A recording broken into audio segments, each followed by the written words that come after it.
Pumasok si Elena Rivas sa Silvergate Center Mall para mamili. Sa mga staff na naka-duty, isa lang siyang mukhang mahirap na babae na may dalang malaking bag, madaling pagdudahan. Lumapit agad ang mga gwardyang sina Torres at Davis, punong-puno ng kumpiyansa sa sarili, sabik na sabik siyang mahuli. Maya-maya dumating si Officer Eric Navarro, maingay at mayabang, parang sandata ang gamit niya ang kanyang autoridad.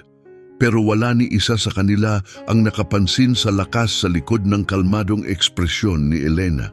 Hindi nila alam na isa siyang police captain na may 20 taong tapat na serbisyo, isang badge na nakuha sa tiyaga at disiplina. Inakala nilang susunod siya agad ng tahimik, pero nagkamali sila. Sa isang iglap, haharap ang kanilang kayabangan sa isang hindi inaasahang realidad. Bago tayo magpatuloy, mag-iwan ng komento kung saan ka nanonood at huwag kalimutang mag-subscribe. Ang kwento bukas ay hindi mo dapat palampasin. Pumasok ang liwanag ng araw sa bubungan ng mall, nagkalat ng gintong sinag sa makintab na sahig. Naglakad si Captain Elena Rivas nang may tahimik na kumpiyansa, banayad na sumasabay sa hakbang ang kanyang leather na bag. Matapos ang isang linggo ng mga papel at pagpupulong, ang simpleng paghahanap ng regalo para sa kaarawan ng kanyang pamangkin ay nagbigay sa kanya ng konting ginhawa. Isang bagay na espesyal para kay Sofia, bulong niya habang sinusuyod ang mga tindahan. Maingay ang mall, mga pamilyang nagtutulak ng stroller, mga kabataang nagkukumpulan sa may fountain at usapang pampalipas weekend sa paligid. Sa ilang sandali, hinayaan ni Elena ang sarili na namnamin ang katahimikan, pansamantalang isinantabi ang bigat ng kanyang tungkulin.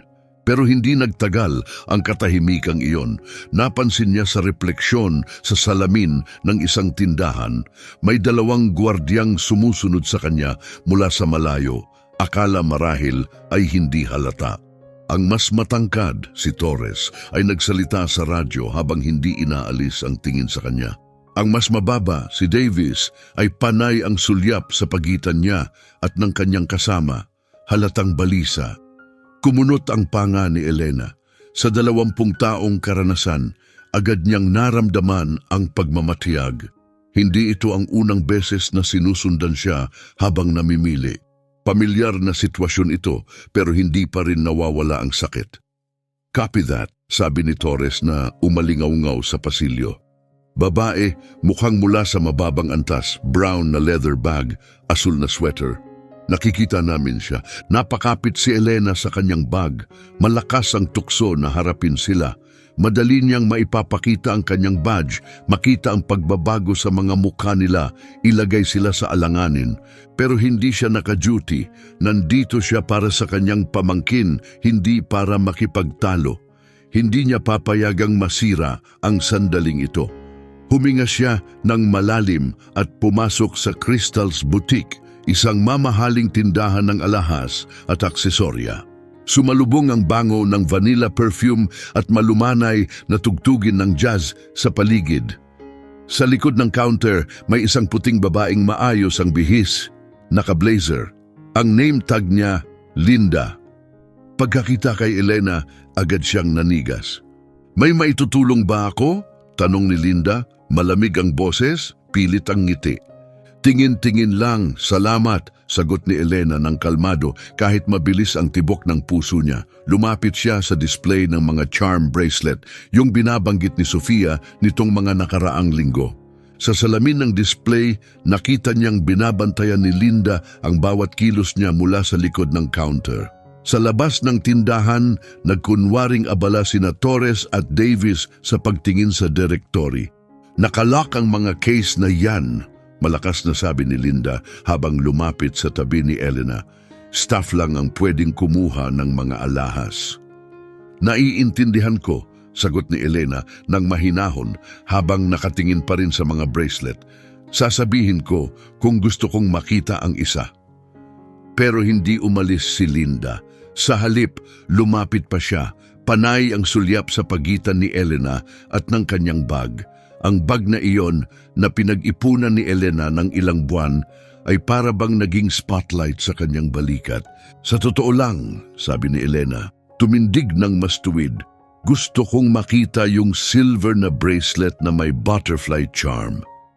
Nag-alinlangan si Linda pero dahan-dahang kinuha ang susi. Bahagyang nanginginig ang kanyang kamay habang binubuksan ang kaso. Halatang inaasahan niyang gagawa ng kalokohan si Elena. Baka bigla niyang sunggaban ang tray at tumakbo. Kumislap ang bracelet, magaan ang disenyo, kumikintab ang mga kristal sa pakpak ng paru-paro. Ngumiti si Elena, iniisip ang saya ni Sofia. Kukunin ko, umpisa niya. Pasensya na, biglang putol ni Linda, matalas ang boses. Kailangan kong silipin ang laman ng bag mo. Tumahimik ang buong butik, para bang pati ang tugtog ay tumigil. Namula ang mukha ni Elena habang napapalingon ang ibang mamimili. Pasensya, tanong niya ng mahina, kalmado pa rin. May nawawalang bracelet sa case na ito, sagot ni Linda. Ngayon ay mas malakas na ang boses dahil pumasok na rin sina Torres at Davis sa tindahan. Nakita kong may isinilid ka sa bag mo. Nanginig ang mga kamay ni Elena, hindi dahil sa takot, kundi dahil sa galit. Hindi totoo yan, sabi niya. Wala akong hinawakan maliban sa bracelet na ipinakita mo lang sa akin. Ma'am, makisama ka na lang, sabi ni Torres habang lumalapit at inaabot ang kamay sa kanyang radyo. Ilagay mo ang bag mo sa counter at ilabas ang laman. Tumindig si Elena at bumalot sa kanya ang autoridad. Hindi ako papayag, matigas niyang sagot. Wala akong ninakaw, wala kayong karapatang halughugin ang gamit ko nang walang dahilan. Sa likod niya, nag-alangan si Davis. Hindi alam kung ano ang susunod na gagawin. Namula ang mukha ni Linda pero nagpumilit pa rin. Ipakita mo ang laman ng bag o tatawag kami ng pulis. Harassment na ito, malinaw at kalmadong sabi ni Elena. Simula pa lang ng pagpasok ko sa mall, sinusundan niyo na ako. Pinupuntirya niyo ako dahil lang sa itsura ko at hindi ko hahayaang tuloy-tuloy ang ganitong pambabastos. Lumapit pa lalo si Torres, ginagamit ang laki ng katawan para takutin siya. Ito na ang huli mong babala. Buksan mo ang bag mo o magkakagulo tayo. Hindi gumalaw si Elena. Malakas ang tibok ng puso niya pero matatag ang boses. Hindi ko bubuksan ng anuman. Wala kayong karapatan. Wala kayong sapat na dahilan. Wala kayong ebidensya. Lumayo kayo. Sige na, sabi ni Torres habang inaangat ang radyo. Code 10 sa Crystal's Boutique. Individual na tumatangging makisama. Kailangan ng backup. Sa mga oras na yon, may maliit ng kumpol ng mga tao sa may pasukan. Karamihan ay nakaangat ang cellphone para mag-record. Si Linda ay hindi nakasing kumpiyansa, habol ang hininga at nagkakanda-twist ang mga kamay. Si Davis ay panay, ang sulyap sa mga exit, tila gusto nang umalis. Pero nanatiling matatag si Elena. Marami na siyang hinarap na mas delikado, mga kriminal, mga tiwaling pulis. Hindi siya padadaig sa mga gwardya ng mall o sa isang empleyadong mapanghusga. Hawak pa rin niya ang bag, ang matay nakatutok kay Torres. Malaking pagkakamali ang ginagawa mo, tahimik niyang sabi. Mabigat ang hangin sa pagitan nila habang naghihintay ng mga pulis, walang gustong umatras. Lalong tumindi ang tensyon sa loob ng Crystal's Boutique. Pinanatili ni Elena ang kanyang composure kahit pakiramdam niya ay naglalagablab na ang damdamin. Humarap siya kay Linda at sinabi, bago ka pa maglabas ng mga walang basehang paratang, bakit hindi natin silipin ang security footage? Patutunayan nitong wala akong kinuha. Nag-alinlangan si Linda. Ang mga kamera, itinuro ni Elena. Ayan, may isa doon, sabay turo sa itim na dome sa sulok malapit sa kisame. At isa pa roon at isa pa sa kabila. Panoorin natin ng magkasama. Pero hindi na naghintay si Torres. Hinawakan niya ang kanang braso ni Elena, mahigpit at masakit ang kapit. Si Davis, habang lalo pang nagmumukhang balisa, ay maingat na hinawakan ang kaliwang braso niya. Sinabihan ka na, bulong ni Torres. Ngayon, iniistorbo mo na ang seguridad ng mall. Umiral ang instinct ni Elena. Madali sana siyang makakawala. Handa siya sa ganitong klasing sitwasyon, pero nanatili siyang kalmado. Alam niyang kapag kumilos siya ng pisikal, lalo lang lalala ang sitwasyon. Sa halip nilakasan niya ang boses para marinig ng lahat sa paligid. Maayos kong hinihiling na mapanood ang security footage na pwedeng magpatunay na wala akong ginawang masama. Hindi iyon panggugulo, isa iyong makatuwiran at patas na kahilingan. Biglang dumilim ang pasukan habang may malaking figura na lumusot sa gitna ng tao. Pumasok si Officer Eric Navarro na mayabang ang lakad, kuminang ang badge at puno ng kayabangan ng ekspresyon sa halip na pag-aalala. Nakilala agad siya ni Elena. Si Navarro at ang partner niyang si Martinez ay madalas na nagro-ronda sa Silvergate Center Mall. Pareho silang pinupuri sa pagiging episyente pero pareho ring may maraming reklamo tungkol sa sobrang paggamit ng puwersa. Paulit-ulit na niyang nakita sa mesa niya ang mga reklamo laban kay Navarro. Agresibong asal, hindi kinakailangang dahas. Karamihan ay laban sa mga customer na itim. Pero lagi siyang nakakalusot, protektado ng mga nasa mataas na posisyon. Anong nangyayari rito? Sigaw ni Navarro, kunwari nag-a-assess ng sitwasyon. Nakapatong ang kamay sa kanyang baril, isang malinaw na pagtatangka ng pananakot. Sumabat si Linda, ayaw niyang ipasilip ang bag niya, may nawawala kasing alahas. Isa na namang pasaway, putol ni Navarro habang nakatitig ng masama kay Elena. Lagi na lang ganito, di ba? Officer, panimulang sabi ni Elena, pilit pa ring nananatiling propesyonal. Isa lang itong simpleng hindi pagkakaintindihan na madaling ma-resolve. Hindi pa siya tapos magsalita nang bigla siyang hawakan ni Navarro sa balikat at itulak sa salamin ng butik. Yumanig ang mga display case sa lakas ng impact at napaigtad ang ilang mamimili.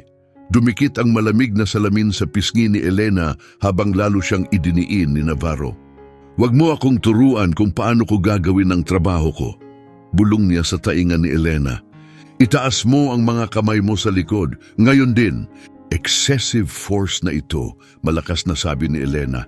Matatag pa rin ang boses kahit nasusunog sa halo ng galit at kahihiyan. May mga karapatan ako at nilalabag niyo ang bawat isa sa mga yon. Karapatan? Tumawa si Navarro habang marahas na hinila ang mga braso niya paatras. May karapatan kang manahimik habang dinadagdag ko ang resisting arrest sa mga kaso mo. Pumikit ang posas, masyadong masikip. Sa paligid lumaki na ang kumpulan ng mga tao. Daan-daan na ang nagvivideo. May mga pabulong na hindi makapaniwala. May iba naman na sumisigaw ng protesta pero walang lumapit para pigilan ito. Pinaikot ni Navarro si Elena at sinimulang hilahin palabas ng tindahan papunta sa pasilyo ng mall. Bawat hakbang ni Elena ay punong-puno ng tahimik na puot. Buong buhay niya'y inilaan sa paglaban sa ganitong klasing pang-aabuso, pagtindig para sa mga walang tinig. Ngayon, siya mismo ang nakakaranas nito. Tumahimik ang buong pasilyo ng mall. Nakaipit sa salamin ng mga tindahan ng mga tao. Nakataas ang mga cellphone, kinukuhanan ng video ang isang disente at propesyonal na babae na hinahatak palayo habang nakaposas. Mataas ang ulo ni Elena kahit masakit ang mga balikat niya sa pagkakabaluktot ng mga braso. Gumagawa ka ng eksena para sa wala, malakas na sabi ni Navarro, tila pinapalakpakan ng sarili sa harap ng madla. Dapat kasi sumunod ka na lang, bulong ni Navarro habang papalapit sila sa side exit ng mall kung saan naghihintay ang patrol car niya. Napaigtad si Elena sa biglaang liwanag ng araw, matindi matapos ang banayad na ilaw sa loob ng mall. Bago pa makalapit sa sasakyan, lumingon siya sa lumalaking kumpulan sa likod nila. Bago pa lumala ito, sabi niyang sapat ang lakas para marinig ng lahat. May kailangan kayong malaman, Officer Navarro. Sa presinto mo, nasabihin yan, singhal niya habang inaabot ang pinto ng sasakyan. Ako si Captain Elena Rivas, 15 precinct. Malakas niyang pahayag, malinaw sa buong parking lot. Nasa harapang bulsa ko ang badge ko. Malalaman mo sana yon kung nagtanong ka muna ng ID bago mo ako hinawakan. Kumilos ang crowd, umabante ang ilan, nakataas pa rin ang mga cellphone at patuloy sa pag-record. Kumurap si Navarro, nagpakita ng bahagyang pagdududa bago pilit ngumisi. Sure ka, pangungutya niya, pero wala na ang dating tikas ng boses niya. Di ako na rin ang police commissioner. Suriin mo ang bulsa ko, sagot ni Elena kalmado. Kaliwang bahagi. Nag-alinlangan si Navarro pero ipinasok ang kamay sa bulsa ng marahas. Tumigil siya nang maramdaman ang pamilyar na hugis ng badge. Dahan-dahan niyang hinugot ito, kumikislap ang ginto sa liwanag ng araw.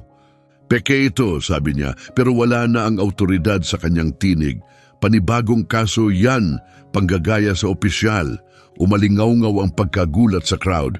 Totoong captain siya, sigaw ng isa.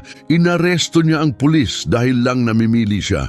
Dagdag ng isa pa, tuloy-tuloy ang pag-record ng mga cellphone. Bawat segundo'y kita si Navarro na unti-unting nawawalan ng kontrol. Mas mabuting tanggalin mo ang posas na yan, sabi ni Elena sa kalmadong boses na may talim. Lalong lumalala ang sitwasyon mo, officer. Pwede pa rin peke ito, matter ni Navarro, pero nanginginig na ang kanyang mga kamay. Dadalhin pa rin kita para sa beripikasyon at sa resisting at... Sa ano? Sagot ni Elena. Matatag pa rin ang boses kahit umuusok na ang loob. Sa pamimili habang mukhang mahirap, ganyan na ba ang protocol mo, Officer Navarro? Lalong dumami ang mga cellphone, may nagla-livestream na. Namula si Navarro na mantsahan ang mukha sa hiya at takot habang humaharap sa katotohanan. Pero sa halip na umatras, muli niyang hinawakan si Elena sa braso at pilit siyang tinulak papunta sa patrol car. Pinapahirap mo lang ang sarili mo, singhal niya. Pekeng badge, obstruction, resisting arrest. Biglang sumigaw ang crowd, malinaw at lumalakas ang galit. Hindi gumalaw si Elena kahit pumuputok na ang posas sa kanyang pulso, matatag at buo ang kanyang tinig. Naire-record ang buong pangyayaring ito, mariin niyang sinabi. Bawat abuso, bawat pagkakamali, bawat paglabag, mag-isip ka ng mabuti sa susunod mong kilos. Parang alon na bumagsak sa dalampasigan ang reaksyon ng tao, sigawan ng suporta, mga tinig ng protesta. Palayain siya, sigaw ng isa, sinundan ng iba, at hindi nagtagal, naging iisang sigaw ang buong paligid. Parang mga sulo sa dilim ang mga cellphone na nagliliwanag sa dapit hapon. Nanatiling hawak ni Navarro ang braso ni Elena, pero halatang litong-lito na siya. Ang nakasanayan niyang pananakot, hindi na umepekto, hindi ngayon. Sumasabog na to online, sigaw ng isang dalagitang nakatutok sa kanyang screen. Naka-1,000 shares na sa TikTok. Pinusasan nila ang isang police captain galing sa mahirap na lugar dahil lang sa pamimili. Nanatiling kalmado si Elena, nakatindig pa rin kahit masakit na ang balikat. Sanay siya sa matitinding sitwasyon sa kanyang trabaho. Pero ngayon, siya mismo ang may posas at ito'y nagbigay sa kanya ng ibang uri ng pagkaunawa, mas malalim, mas masakit. Biglang tumakbo palabas ang supervisor ng seguridad ng mall, halatang balisa. Kasunod niya ang isang babaeng nakasuot ng business suit, mabilis na nagsasalita sa kanyang telepono. Lumapit ito sa kanila. Papunta na ang Internal Affairs, malakas niyang anunsyo. Ako si Sandra Beltran, Public Relations Director ng mall. Humarap siya kay Navarro. Officer, siguro mas mabuting pag-usapan natin ito sa loob. Wala nang dapat ilipat sa loob, sabat ni Elena, matatag ang boses. Ang kailangang mangyari ay simple lang, tanggalin ang posas. Ngayon, lalo pang dumami ang tao, mas maraming live stream ang nagsimula. Nakuha na ng internet ang kwento at patuloy itong lumalaganap. Tingnan niyo to, sigaw ng isa. 20,000 na ang views. Muling lumapit si Sandra Beltran, ngayon ay mas maingat. Officer Navarro, sa ganitong sitwasyon, marahil ay dapat nating... Hindi ako tumatanggap ng utos mula sa empleyado ng mall, singhal ni Navarro. Nanginginig na ang boses. Pawis ang noo niya kahit malamig ang hangin. Isang bagong police cruiser ang pumarada, may umiilaw, pero walang tunog. Mula rito ay bumaba si Sergeant Roberto Watkins. May edad ang mukha pero kalmado at agad niyang na-assess ang buong eksena. Nakilala niya agad si Elena. Officer Navarro, tawag ni Watkins, banayad pero may bigat ang tinig. Maari mo bang ipaliwanag kung bakit may police captain kang nakaposas? Binitiwan na ni Navarro ang braso ni Elena. Sergeant, tumugon lang ako sa reklamo ng shoplifting. Sinabi ng babaeng ito na siya raw ay captain. Siya si Captain Rivas, putol ni Watkins at matalim na ang tono. Mas mataas ang ranggo niya sa ating dalawa. Totoo ang badge na hawak mo. Mas mabuting kumpirmahin mo yan, agad. Tahimik ang crowd, pinapanood ang kasagsagan ng tensyon. Nagbago-bago ang ekspresyon ni Navarro, galit, takot, pagkalkula. Sa wakas, nanginginig ang kamay niyang kinuha ang susi at tinanggal ang posas. Hinaplos ni Elena ang pulso niyang namumula, kita ang mga bakas ng metal sa balat. Alam niyang may pasa siya kinabukasan, isang paalala kung gaano kabilis pwedeng masira ang isang normal na araw. Lumapit si Sandra Beltran, malakas ang boses para marinig ng crowd at ng mga kamera. Captain Rivas, sa ngalan ng Silvergate Center Mall, taos-puso kaming humihingi ng paumanhin sa nangyari ngayon. Nagsusumikap kami na gawing bukas at ligtas ang lugar na ito para sa lahat. Ngunit malinaw na hindi namin yun nagawa ngayon. Unfortunate incident, ulit ni Elena matalas. Yan ba ang tawag mo dito? Racial profiling at police brutality? Napangiwi si Beltran, nahuli ng mga kamera ang bawat segundo ng kanyang pagkaasiwa. Magsasagawa kami ng malawakang investigasyon, patuloy niya, pero may lamat na ang maayos niyang tono. Rerepasuhin namin ang aming security protocols at tama na yan, putol ni Elena. Nai-record ng mga kamera niyo ang lahat. Mas mabuting siguraduhin mong hindi mawawala ang footage na yon. Umalingaw-ngaw ang suporta mula sa crowd. May ilang nag-alok na ipadala ang sarili nilang mga video bilang ebidensya. Habang abalang nag-aayos ang mga opisyal ng mall para kontrolin ang lumalalang sitwasyon, lumapit si Sergeant Watkins kay Elena at mahinang nagsalita. Dapat mong malaman, nakaradyong magsalita na si Navarro sa radyo bago pa ako dumating. Pabirong hula ko, mahinang sagot ni Elena, isinusulat na niya ang bersyon niya ng kwento? Tumango si Watkins, seryoso ang mukha. Nakapag-file na siya ng report. Ayon sa kanya, lumaban ka raw at sinaktan mo siya. Alam mo na, ang unang report ang madalas pinaniniwalaan. Isang bagong bugso ng inis ang bumalot kay Elena, pero nanatili siyang kalmado. Paulit-ulit na niya itong nasaksihan. Mga imbentong kwento para bigyang katwiran ng karahasan, lalo na kung ang inaakusahan ay itim at may lakas ng loob na lumaban. Wala siyang ideya kung sino ang kinakalaban niya, bulong ni Elena kay Watkins. Unti-unting nagkawatak ang crowd ngayong tapos na ang pinakamatinding bahagi. Nagmamadaling nag-ayos ang mga manager ng mall para ibalik ang kaayusan. Kinuha ni Elena ang kanyang mga gamit kasama na ang badge na naibagsak ni Navarro sa pagmamadaling umalis. Ang biyahe pauwi ay pakiramdam ni Elena na kakaiba. Pareho pa rin ang mga kalsadang nadaanan na niya daan-daang beses, pero may nagbago sa loob niya. Matatag ang hawak niya sa manibela pero ang isip niya ay ligalig, puno ng tanong tungkol sa mga nangyari at sa mga maaaring mangyari pa. Pagdating sa bahay, dumiretso siya sa kanyang opisina. Kailangan niyang isulat ang lahat habang sariwa pa sa alaala. Tahimik na umandar ang kanyang laptop. May bagong email na lumitaw sa inbox. Galing ito sa departamento. Ang subject line, Incident Report, 2T123487. Binuksan ni Elena ang file. Kumunot ang kanyang panga habang binabasa ang bersyon ni Navarro. Ayon sa ulat, galit at agresibo raw siya mula pa sa simula. Ipinahayag ni Navarro na tumanggi siyang sumunod sa mga opisyal at lumabag sa mga patakaran ng mall. Ipininta siya sa report bilang isang stereotype na buong karera niyang nilabanan, isang babaeng dukha na ipinakikitang magaspang at wala sa kontrol. Umupo siyang patalikod sa upuan, nakatitig sa screen habang lumulubog ang mga maling akusasyon sa kanyang diwa. Naipadala na ang email sa Internal Affairs, opisina ng hepe at sa unyon ng mga pulis. Hindi nag-aksaya ng oras si Navarro, inuna na niyang baluktutin ang istorya pabor sa sarili. Pagsapit ng alas 7:30 ng gabi, tumunog ang doorbell. Dumating si Claudia Herrera.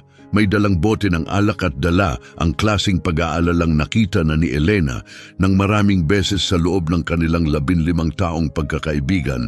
Bilang isang defense lawyer, sanay na si Claudia sa mga kasong mabibigat at alam niyang seryoso ito.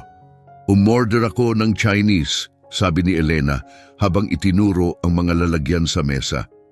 "Alam kong kakailanganin natin ng panggatong." Ibinaba ni Claudia ang kanyang bag at inilabas ang isang Manila folder. "Nabasa ko na yung report na pinadala mo," sabi niya.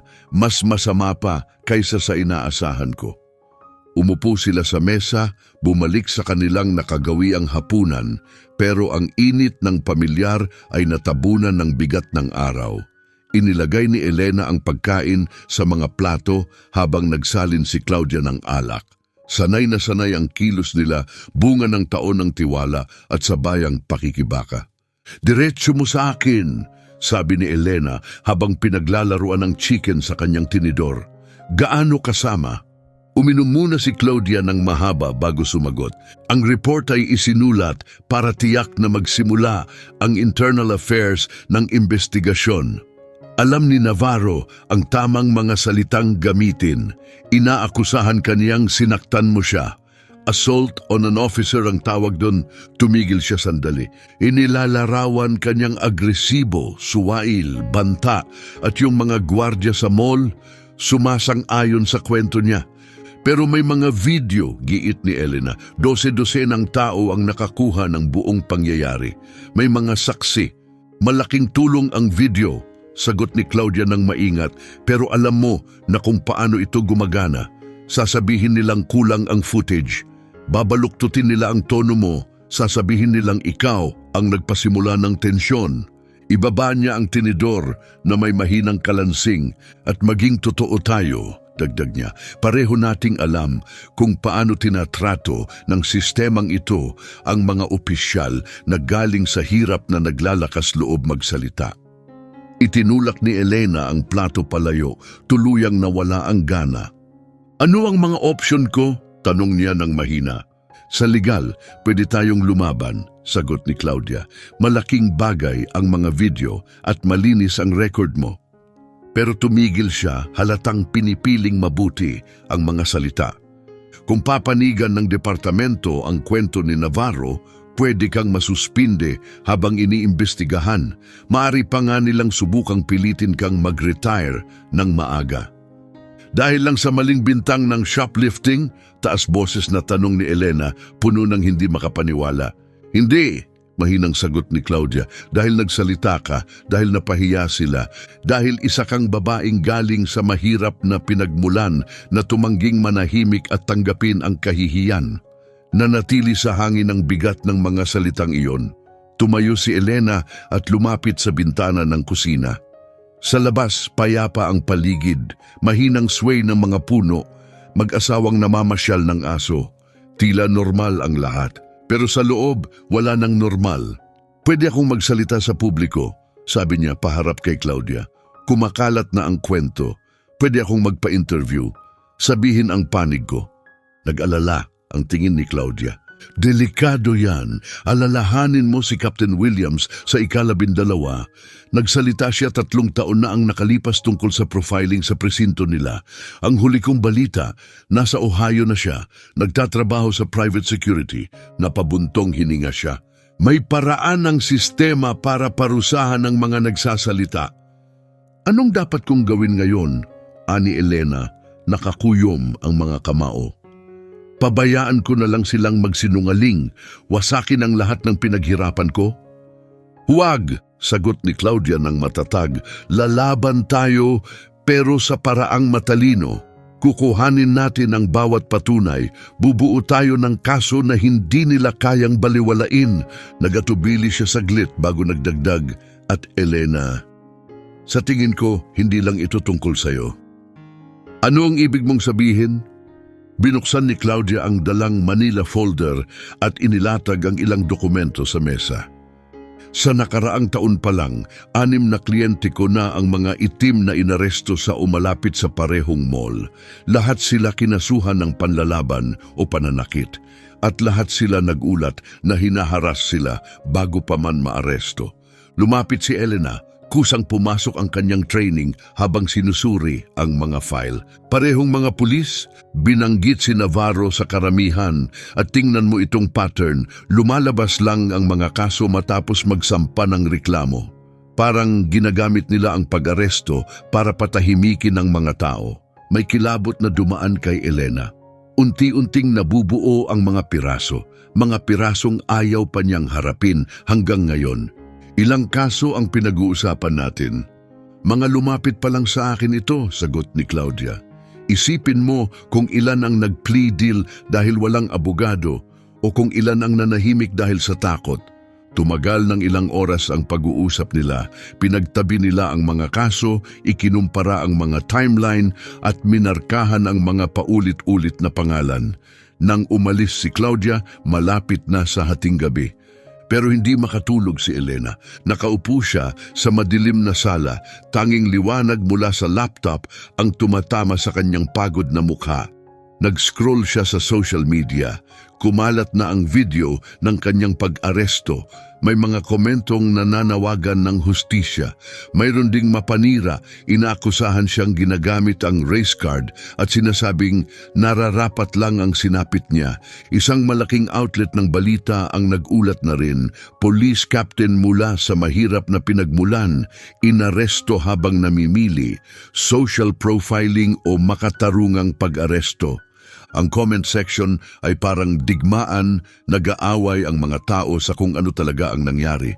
Biglang nag-vibrate ang telepono sa mesa, hindi kilalang numero, isang text message. Umatras ka, kapitan, hindi mo alam kung anong pinapasok mo. Napaupo ng tuwid si Elena, agad gumana ang instincts niya, lokal ang area code, karaniwang SMS lang, hindi naka-encrypt. Malabo ang mensahe, may banta pero hindi illegal. Agad niya itong screenshot, inirecord ang oras at numero. Isa na namang bahagi ng lumalaking file.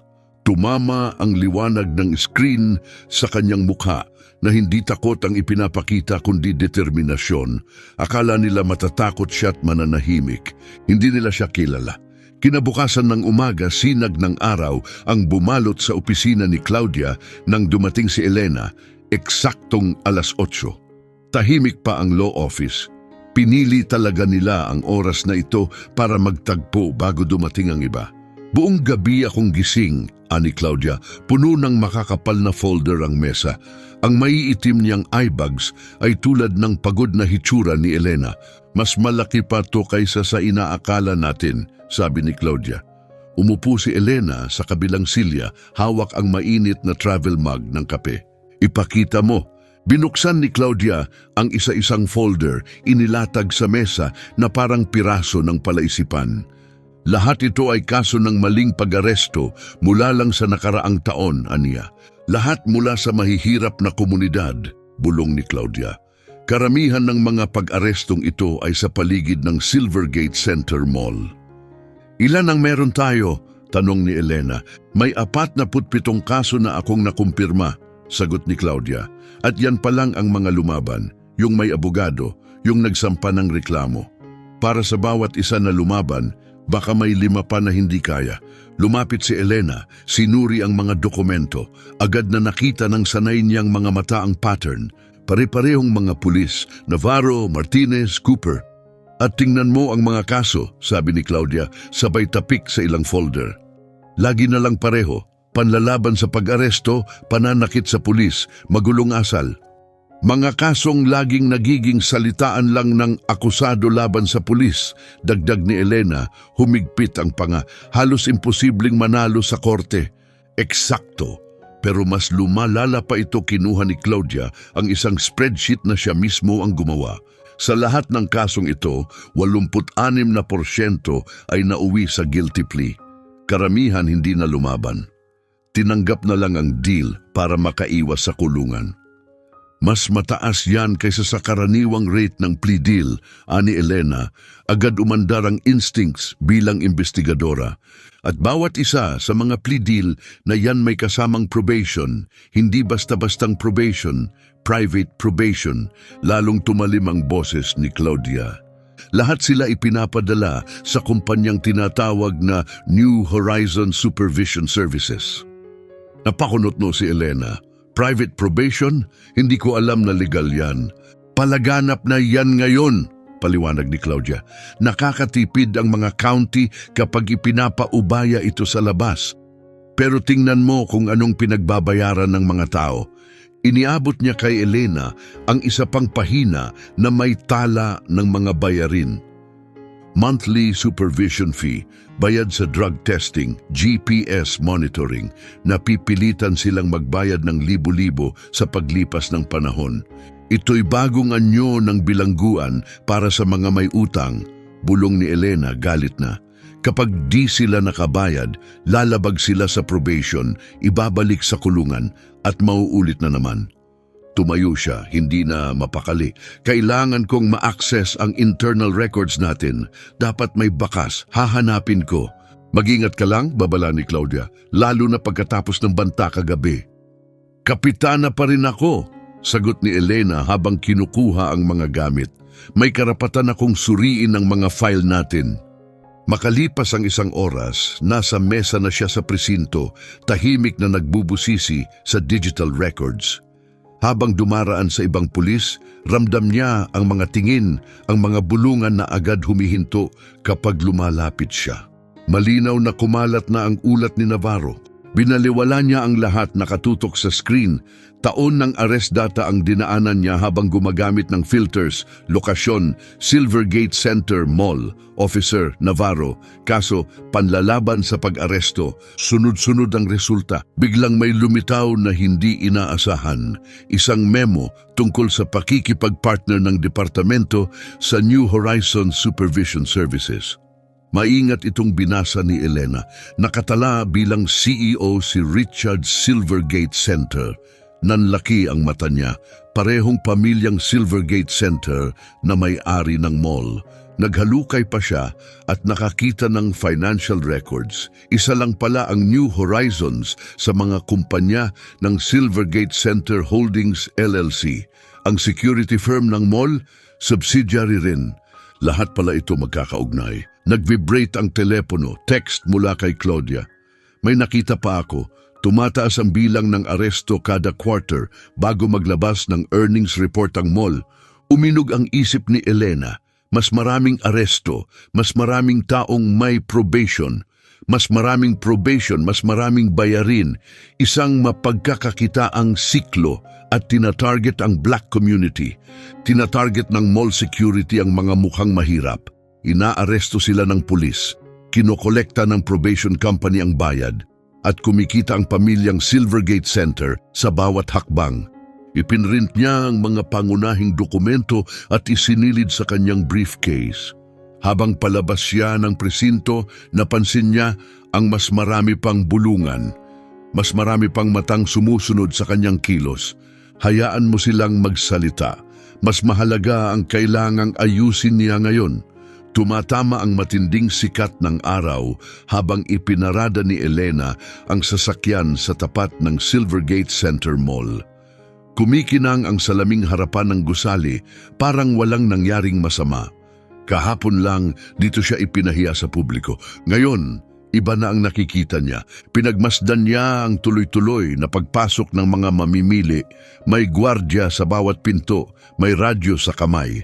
Isang batang ina na itim ang dumaan, mariing hawak ang bag, paikot-ikot ang tingin. Isang binatilyo ang naglalakad ng kabado, sinusundan ng isang gwardya, gaya ng nangyari sa kanya.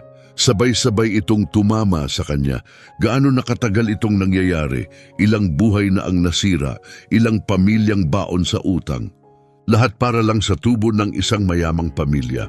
Mahigpit na kinuyom ni Elena ang manibela na mutla ang mga buko ng daliri. Sa 20 taon niya sa serbisyo, marami ng katiwalian ang nakita ni Elena. Pero ito, Hindi lang ito rasismo, planado ito. Isa itong modelo ng negosyo na nakabatay sa pagsasamantala. Tumingin siya sa pangunahing pasukan ng mall. Doon mismo siya pusasang hinila palayo. Mahina pero matatag ang boses niya. Hindi lang ito tungkol sa akin. Sa kanyang opisina, kakaupo pa lang ni Elena kasama ang tambak ng dokumento nang may kumatok at naputol ang kanyang iniisip. Isang batang babaeng Latina ang nasa pintuan, may hawak na notebook. Kapitan Rivas, ako si Julia Delgado ng City Herald. Buong kumpiyansa siyang pumasok sa silid, kumikislap ang press badge na nakasabit sa kanyang lanyard. May ilang minuto ka ba? Tanong niya. Halos sabihin ni Elena ang karaniwang no comment, pero may kung anong sa titig ng reporter na nagpahinto sa kanya. Isara mo ang pinto, sabi ni Elena. Pumasok si Julia at naupo, agad inilabas ang telepono para mag-record. Sinubaybayan ko ang nangyari sa iyo sa mall, panimula niya. Pero hindi yan ang dahilan ng pagpunta ko rito. Binuksan niya ang tablet at nag-scroll sa mga file. 6 na buwan na akong nagsisiyasat tungkol kay Officer Navarro at ang koneksyon niya sa mga private probation firms. Umupo si Elena nang mas malalim sa kanyang upuan, bahagyang kumipot ang mga mata. Anong nahanap mo? Daloy ng pera, peking pangalan ng negosyo, pattern ng mga pag-aresto na tugma sa galaw ng pera. Matatag ang tinig ni Julia pero may apoy sa likod nito. May mga puwang akong nakita, mga lugar kung saan biglang naglaho ang mga record, tumigil ang mga tao sa pagsasalita. Tapos napanood ko ang video ng pag-aresto sa'yo. Doon nagbago ang lahat. Nagbago paano? Nagkaroon ako ng pagkakataon, tugon ni Julia, nakatitig ng diretso sa kanya. Pagkakataong ibunyag ang totoo. Muling tinapik ang screen. May hawak akong bank statements na nagpapakita ng malalaking bayad mula sa New Horizons papunta sa offshore accounts. May mga tax filings na hindi tugma, pero kailangan ko ng taong nasa loob para mapagdugtong ang lahat. Pinagmasdan siya ni Elena. Maaring maging kapakipakinabang o mapanganib ang mga reporter. Pero may nakita siyang sarili niya sa determinasyon ni Julia. Ano ba talaga ang layunin mo? Tanong niya. Ano ba talaga ang gusto mong sabihin sa kwentong to? Ang katotohanan, sagot ni Julia agad, na isang corrupt na pulis at isang ganid na sistema ang unti-unting dumudugo sa mahihirap na komunidad, lahat para sa kita. Yumuko siya palapit. Lumaki akong nakikita ang mga magulang kong immigrant na hinaharas ng mga pulis, niloloko ng mga ilegal na nagpapautang. Hindi lang ito trabaho para sa akin. Tahimik si Elena ng matagal. Pagkatapos ay tumango siya. Hindi ako pwedeng magbigay ng opisyal na pahayag, pero may kilala akong maaaring tumulong sa'yo sundan ng pera. Yun lang ang kailangan ko, sagot ni Julia, nakangiti. At baka may maibigay rin ako sa'yo. Narinig mo na ba ang Justice Coalition? 2 oras ang lumipas, magkasama na silang nakaupo sa isang simpleng silid sa isang community center. Maingay ang mga fluorescent light sa kisame at pinalilibutan ng folding chairs ang isang luma at magasgas na mesa. Si Reverend Javier Morales, matangkad at may uban na sa buhok, ay naglatag ng isang bungkos ng litrato. Lahat ito mula lang sa huling 3 buwan, aniya. Puro maling pag-aresto, gawa ni Navarro at ng grupo niya. Paligid sa mesa ay mga guro, aktivista at lokal na negosyante. Bawat isa may dalang sariling kwento, bawat isa tahimik na nag-ipon ng ebidensya. Naidokumento na namin ang lahat, sabi ni Rosalyn, isang guro. Mga video clip, medical records, pahayag ng saksi, pero hindi umaabot kahit saan ang mga reklamo. Walang silbi ang Police Review Board, dagdag ni Carlos Mendoza, isang barbero na may shop malapit sa mall. Bulsa na rin sila ng Silvergate Center. Pinagsort ni Elena ang ebidensya habang si Julia ay mabilis na nagsusulat ng tala. 12 ng sinumpaang pahayag ang paulit-ulit na naglalahad ng parehong nakakabahalang pattern, gawa-gawang paratang, mararahas na pag-aresto at mga plea deal na imposibleng tanggihan. Ang babaeng ito, sabi ni Reverend Russo, itinuro ang isa sa mga larawan, isang single mom, may 3 anak. Sinabi ni Navarro na sinaktan siya nito sa isang traffic stop. Ngayon, nagbabayad siya ng $300 kada buwan para sa probation fees. Kailangan niyang kumuha ng pangalawang trabaho, dagdag ni Rosa. Sinabihan siyang kapag hindi siya umamin, maaaring mawala sa kanya ang mga anak niya. Napakuyom ng kamao si Elena. Bakit hindi pa nailalantad ang mga ito noon pa? Takot! Sagot ni Carlos. Ang mga nagsasalita, pinaparusahan. Bigla na lang ipapasara ang negosyo nila. Targetin ang mga anak nila sa eskwelahan. Huhulihin sila ng pulis kahit walang dahilan. Pero may mga tala kami, sabi ni Reverend Russo. Matagal na naming iniipon to. Naghihintay lang kami ng taong nasa loob ng sistema na tutulong para mailantad ang lahat. Tumingin siya diretso kay Elena. Lumapit si Julia. Sa lahat ng ito, sinumpa ang pahayag, financial records at ang karanasan mo, makakabuo tayo ng kasong sapat para pasabugin ito ng malawakan. Ipapalathala namin, Anya. Ilalabas ng Herald ang buong kwento. Higit pa, sa isang artikulo ang kakailanganin niyan, babala ni Elena. May mga makapangyarihang abogado ang pamilyang Silvergate Center. Lalaban sila ng matindi. Gagawa kami ng buong serye, sagot ni Julia. Sundan bawat koneksyon. Ipakita kung gaano kalalim ang katiwaliang ito. Nanatili sila sa center ng isa pang oras, pinagdudugtong ang mga piraso. Dala ng mga aktivista ang taon ng naitaging datos. Si Julia naman ang tumunton sa daloy ng pera. At si Elena, alam niya kung paano gumagana ang sistema mula sa loob. Kailangan nating mag-ingat, sabi niya habang nagtatapos ang pagpupulong. Hindi sila babagsak ng tahimik. Kaya kailangan natin silang tamaan agad, tugon ni Julia. Kapag lumabas ang unang artikulo, marami ang magsasalita. Mababasag ang katahimikan. Gabi na nang makauwi si Elena. Ramdam niya sa dibdib ang bigat ng mga natuklasan niya. Napakaraming buhay na nawasak. Napakaraming ebidensyang binaliwala. Alam na niyang may kinikilingan ang sistema pero hindi niya inakalang ganito kaorganisado, ganito kaplanado ang makinang ito. Habang papalapit sa porch, kumikislap ang ilaw sa itaas. Huminto siya sa mailbox at nakita itong umaapaw, nagkalat na ang mga sobre sa lupa. Kakaiba. Dumaan na ang kartero kaninang umaga. Habang pinupulot ni Elena ang mga nagkabasang sobre, sumikip ang sikmura niya. Walang return address, walang selyo, malinaw na isinilid ng kamay, ipinagkalat niya ang mga ito sa mesa sa kusina. Bahagyang nanginginig ang kamay niya habang binubuksan ang una, isang bastos na guhit ng nakabiting tao. Sa ilalim nito, mula sa ginupit na letra ng magasin, Mind Your Business. Sa susunod na sobre, may mga larawan, surveillance images niya sa labas ng bahay, sa tindahan, kasama si Claudia. May nagmamanman sa kanya. Sumunod pa ang ibang mga sulat, mga pambabastos na isinulat sa magaspang na sulat kamay. Mga bantang laban sa kanyang pamilya, larawan ng eskwelahan ng kanyang pamangkin. Ang huling sobre ay may iisang larawan. Si Elena nakaposas sa mall, may crosshair na iginuhit sa kanyang mukha.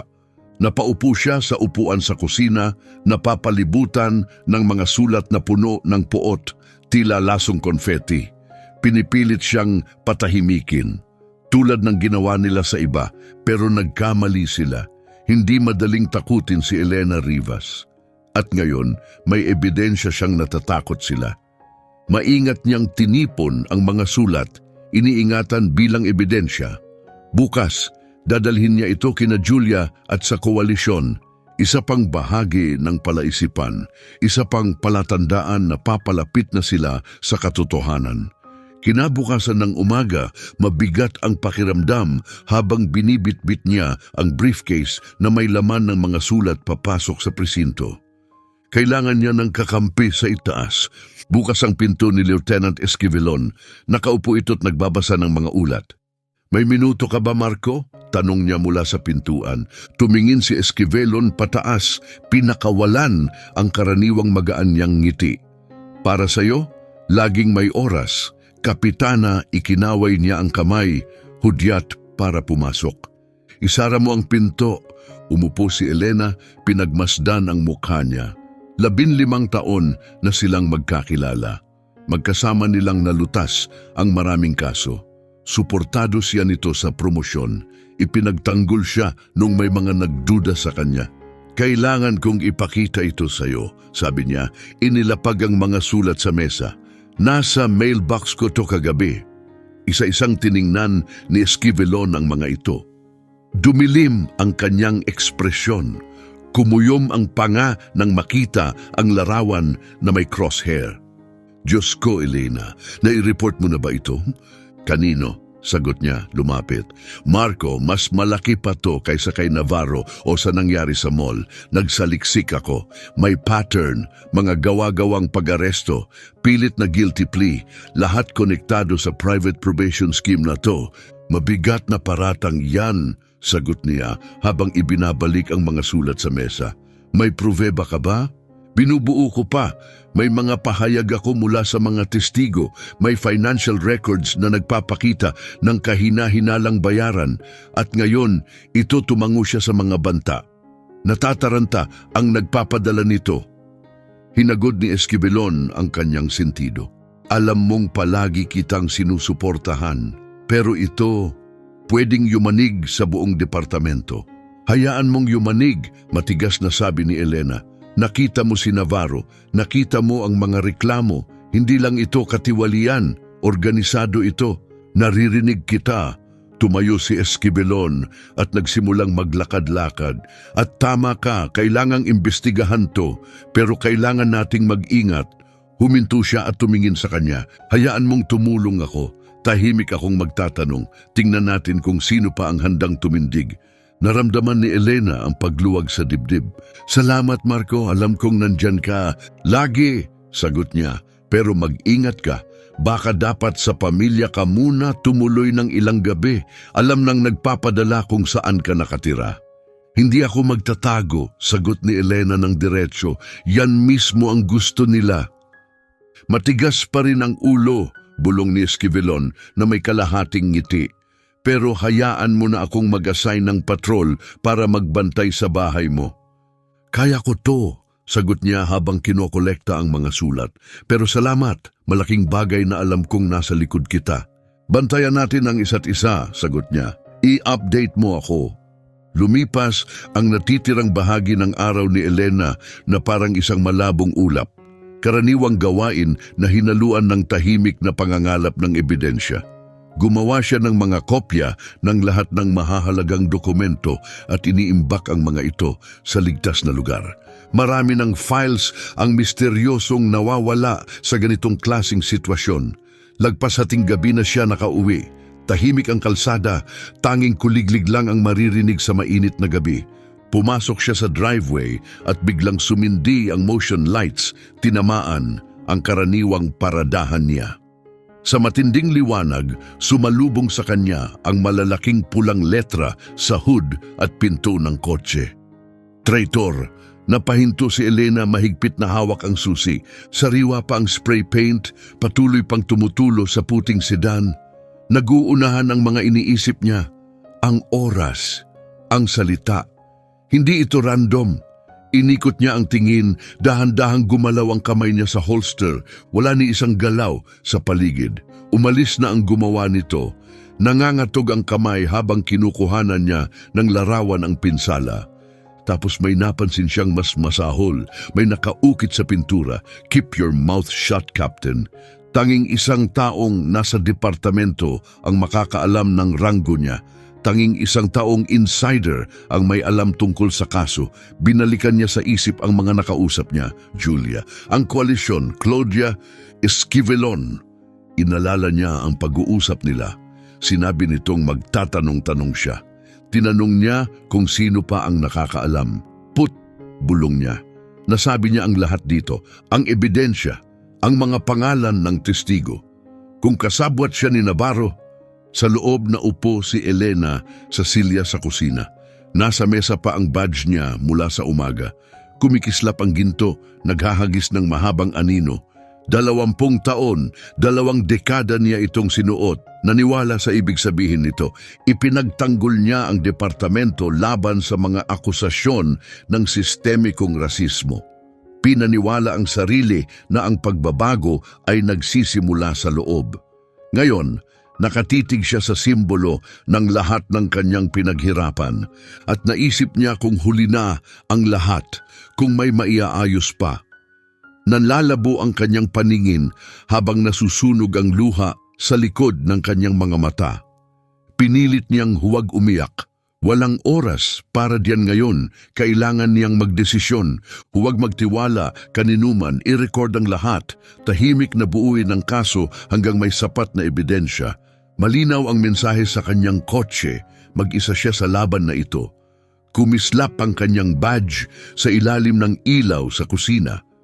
20 taon ng serbisyo, pero ngayon ay tila mabigat habang iniisip niya ang katotohanan. Ang sistemang kanyang pinagkatiwalaan ay maaring siyang kalaban. Kinaumagahan, nag-vibrate ang kanyang telepono. Mensahe mula kay Julia, kailangan magkita. Malaking balita. Sa loob ng 20 minuto. 20 minuto ang lumipas, nakaupo na si Elena sa isang sulok ng Jerry's Diner, umiinom ng malamig na kape. Halos walang tao sa diner, ilan lang ang nasa counter. Tumunog ang kampana sa itaas ng pinto nang pumasok si Julia, nakayakap ang messenger bag sa kanyang katawan. Pasensya na, nahuli ako, sabi ni Julia habang dumudulas sa upuan. Inikot ng kanyang mga mata ang paligid bago siya yumuko ng kaunti. Pero kailangan mong makita to. Hinugot niya ang isang Manila envelope na nakatago sa ilalim ng mesa. Naalala mo yung source na sinabi ko? Yung nasa mall management? Iniabot niya ang envelope kay Elena. May nakuha sila. Malaki. Maingat na binuksan ni Elena ang envelope at kinuha ang ilang pahina na may letterhead ng kumpanya. Nanlaki ang kanyang mga mata habang binabasa ang unang pahina. Ito ay, simula niya, mga memo mula sa board meetings, bulong ni Julia. 18 buwang halaga. Tingnan mo ang pahina 3. Binuksan ni Elena ang pahina. Tinalakay sa memo ang mga estratehiya sa loss prevention, kodigo para sa operasyon ng seguridad. Pero habang nagpapatuloy siya sa pagbabasa, nanginig ang kanyang mga kamay. Inuutusan ng seguridad na tumutok sa mga high-risk na grupo. Isang malinaw na pagtatakip para sa racial profiling. May mga sipi mula sa mga board meeting tungkol sa pakikipagtulungan sa lokal na pulisya para palakasin ang pagpapatupad. Nakipagtulungan sila kay Navarro mismo, sabi ni Julia, itinuro ang isang bahagi. Inaprubahan ng board ang pagbibigay ng bonus batay sa dami ng aresto. Alam nila ang ginagawa nila. Nagpatuloy sa pagbabasa si Elena. Ipinaliwanag sa memo kung paano isinasalin ang mga aresto sa isang pribadong sistema ng probasyon. Isang kumpanyang tinatawag na New Horizons Supervision Services. May bahagi ng pagmamay-ari dito ang parent company ng mall. Ito na ang lahat, bulong ni Elena. Buong operasyon. Hindi lang nila pinayagan ang racial profiling, ginantimpalaan pa nila ito. Ginawa nila itong modelo ng negosyo. Tumango si Julia ng seryoso. Bawat maling aresto ay may panibagong taong mapasasailalim sa kanilang probation system. Nagbabayad ng buwanang bayarin, sumasailalim sa sapilitang rehab sessions. Lahat ng kita bumabalik sa parehong kapangyarihang korporado. Paano mo nakuha to? Tanong ni Elena, maingat na isinilid muli ang mga papel sa envelope. Yung source ko ay nasa corporate accounting. Matagal na niyang tinutunto ng lahat. Hinihintay lang na may maghukay ng mas malalim. Kumislap ang mga mata ni Julia. Nang kumalat ang video ng pagka-aresto mo, alam niyang panahon na. Umupo ng maayos si Elena, mabilis ang takbo ng isip. Ito na mismo ang kailangan nila, malinaw na koneksyon sa pagitan ng mga pulis at interes ng negosyo. Ebidensyang sinasadya ang pagtugis sa mga black na mamimili. Hindi na ito kayang palusutin bilang gawa ng ilang masasamang individual o hindi konektadong insidente. Kailangan nating protektahan to, sabi ni Elena, matatag ang tinig, at ang source mo. Anong mangyayari pag lumabas ito sa publiko? Nakakumpleto na ang hakbang, sagot ni Julia. May backup ng lahat, maraming kopya, lahat ligtas ang pagkakatago. Matalino, sabi ni Elena habang isinisilid ang envelope sa kanyang jacket. Iscan ko ito mamaya, gagawa ako ng digital copies, pero kailangan nating mag-ingat. Sa nangyari sa kotse ko, malinaw na may taong nasa loob na kasabwat nila. Naniniwala ako, sagot ni Elena, matalim ang tono. Si Esquivelon, pinagkatiwalaan ko siya. Sinabi ko sa kanya ang lahat tungkol sa kaso. At ngayon, ang kotse mo ay puno ng pagbabanta na tanging isang tao sa loob lang ang pwedeng gumawa, sabi ni Julia, tumigas ang ekspresyon. Kaya atin lang to, walang makakaalam tungkol sa mga dokumento hanggat hindi tayo handang isa publiko. Sang-ayon, tugon ni Elena habang tinitingnan ang oras. Kailangan kong itago ito ng ligtas. Pagkatapos, saka natin planuhin ang susunod na hakbang. Magkasabay silang lumabas. Tumungo si Julia sa opisina ng pahayagan. Umuwi si Elena. Mahigpit na nakatago sa kanyang jacket ang envelope. Paminsan-minsan ay hinahaplos ito ng kanyang kamay para lang masiguradong naroon pa rin.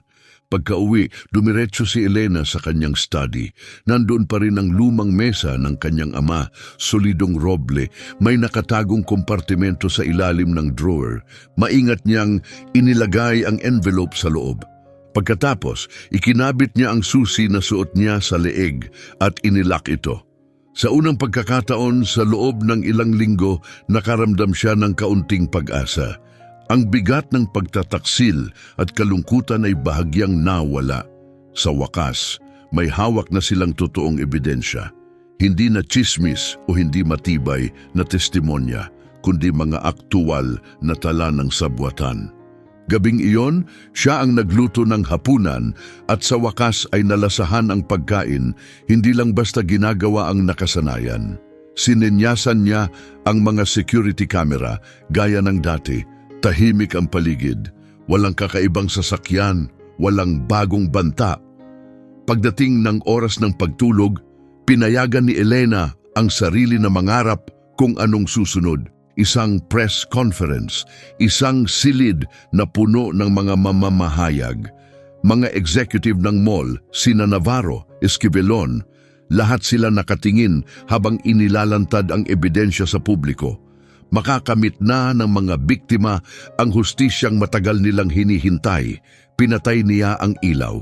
Ang bahay ay mahinhing umuugong sa mga pamilyar nitong tunog.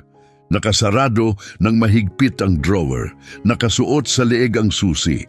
Sa unang pagkakataon sa matagal na panahon, nakatulog siya ng payapa. Bukas, sisimulan na nilang planuhin kung paano ibabahagi ang mga dokumento. Pero ngayong gabi, makahinga na siya. Nahanap na rin nila sa wakas ang matagal nilang hinahanap. Handa nang ilantad ang katotohanan, abot kamay na ang hustisya. Kayang ibunyag ng memo ang buong sabwatan. Habang unti-unting natutulog, ramdam ni Elena na gumaan ang kanyang pakiramdam. Malapit na ang wakas. Maaga siyang nagising, sariwa mula sa tagumpay ng nakaraang araw.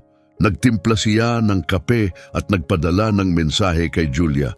Handa ka na bang pag-usapan ang susunod na hakbang? Walang sagot. Lumipas ang isang oras, tahimik pa rin. Kakaiba ito para kay Julia na karaniwang sumasagot agad. Sinubukan siyang tawagan ni Elena, diretso sa voicemail. Nag-iwan siya ng mensahe, kalmado pero alerto ang tinig. Hey, gusto ko lang i-follow up yung napag-usapan natin kahapon. Tawagan mo ako kapag may oras ka pagsapit ng tanghali. Nagsimula na ang kaba. 3 beses pa siyang nag-text. 2 beses tumawag. Hindi na niya matiis ang katahimikan. Nagsusuri siya ng mga lumang case file nang biglang tumunog ang telepono. Isang breaking news alert ang lumabas sa screen. Nabitiwan ni Elena ang tasa ng kape. Nabasag ito sa sahig habang binabasa ang headline, "Lokal na mamamahayag, inatake at dinala sa ospital." Mabagal mag-load ang artikulo.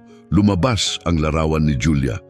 Natagpo ang walang malay ang investigative reporter na si Julia Delgado kaninang umaga.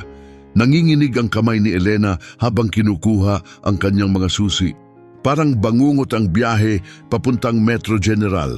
Bawat stoplight ay parang walang katapusan. Nag-uunahan ang kanyang mga iniisip, mas lumalala sa bawat segundo. Hindi ito dapat nangyari. Nalagay sa panganib si Julia dahil sa kanya. Matao ang lobby ng ospital, may mga kamera at bulong-bulungan sa paligid. Ipinakita ni Elena ang kanyang badge at dumiretso sa desk. "Kailangan ko pong makita si Julia Delgado." "Kamag-anak po ba kayo?" tanong ng babae. "Isa akong police captain. Susi siyang testigo sa isang investigasyon. Madaling lumabas ang kasinungalingan. Kailangan yon. Room 412. Parang napakatagal bago makarating ang elevator. Bawat segundo ay mas nagpapabigat ng kanyang pakiramdam. Dapat ay inasahan na niya ito. Dapat ay naingatan niya si Julia.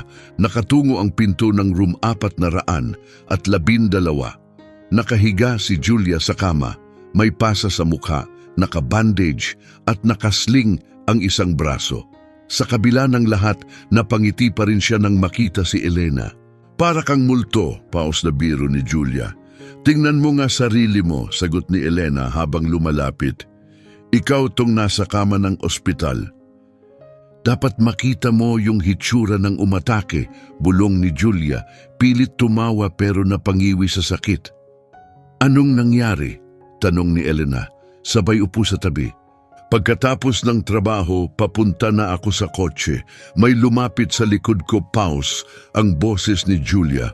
Alam nila ang ginagawa nila, mabilis at marahas, pero kontrolado, napakagatlabi si Elena. "Nakita mo ba yung mukha nila?" Lumingalinga si Julia sa kapabulong na nagsabi, "Hindi ko nakita ang mukha. Pero nung ibinagsak nila ako, umangat ang jacket nila. May makinang sa may bewang nila." "Sandata?" tanong ni Elena. "Hindi," sagot ni Julia. "Badge parang sayo." Nawala ang kulay sa mukha ni Elena. Badge ng departamento.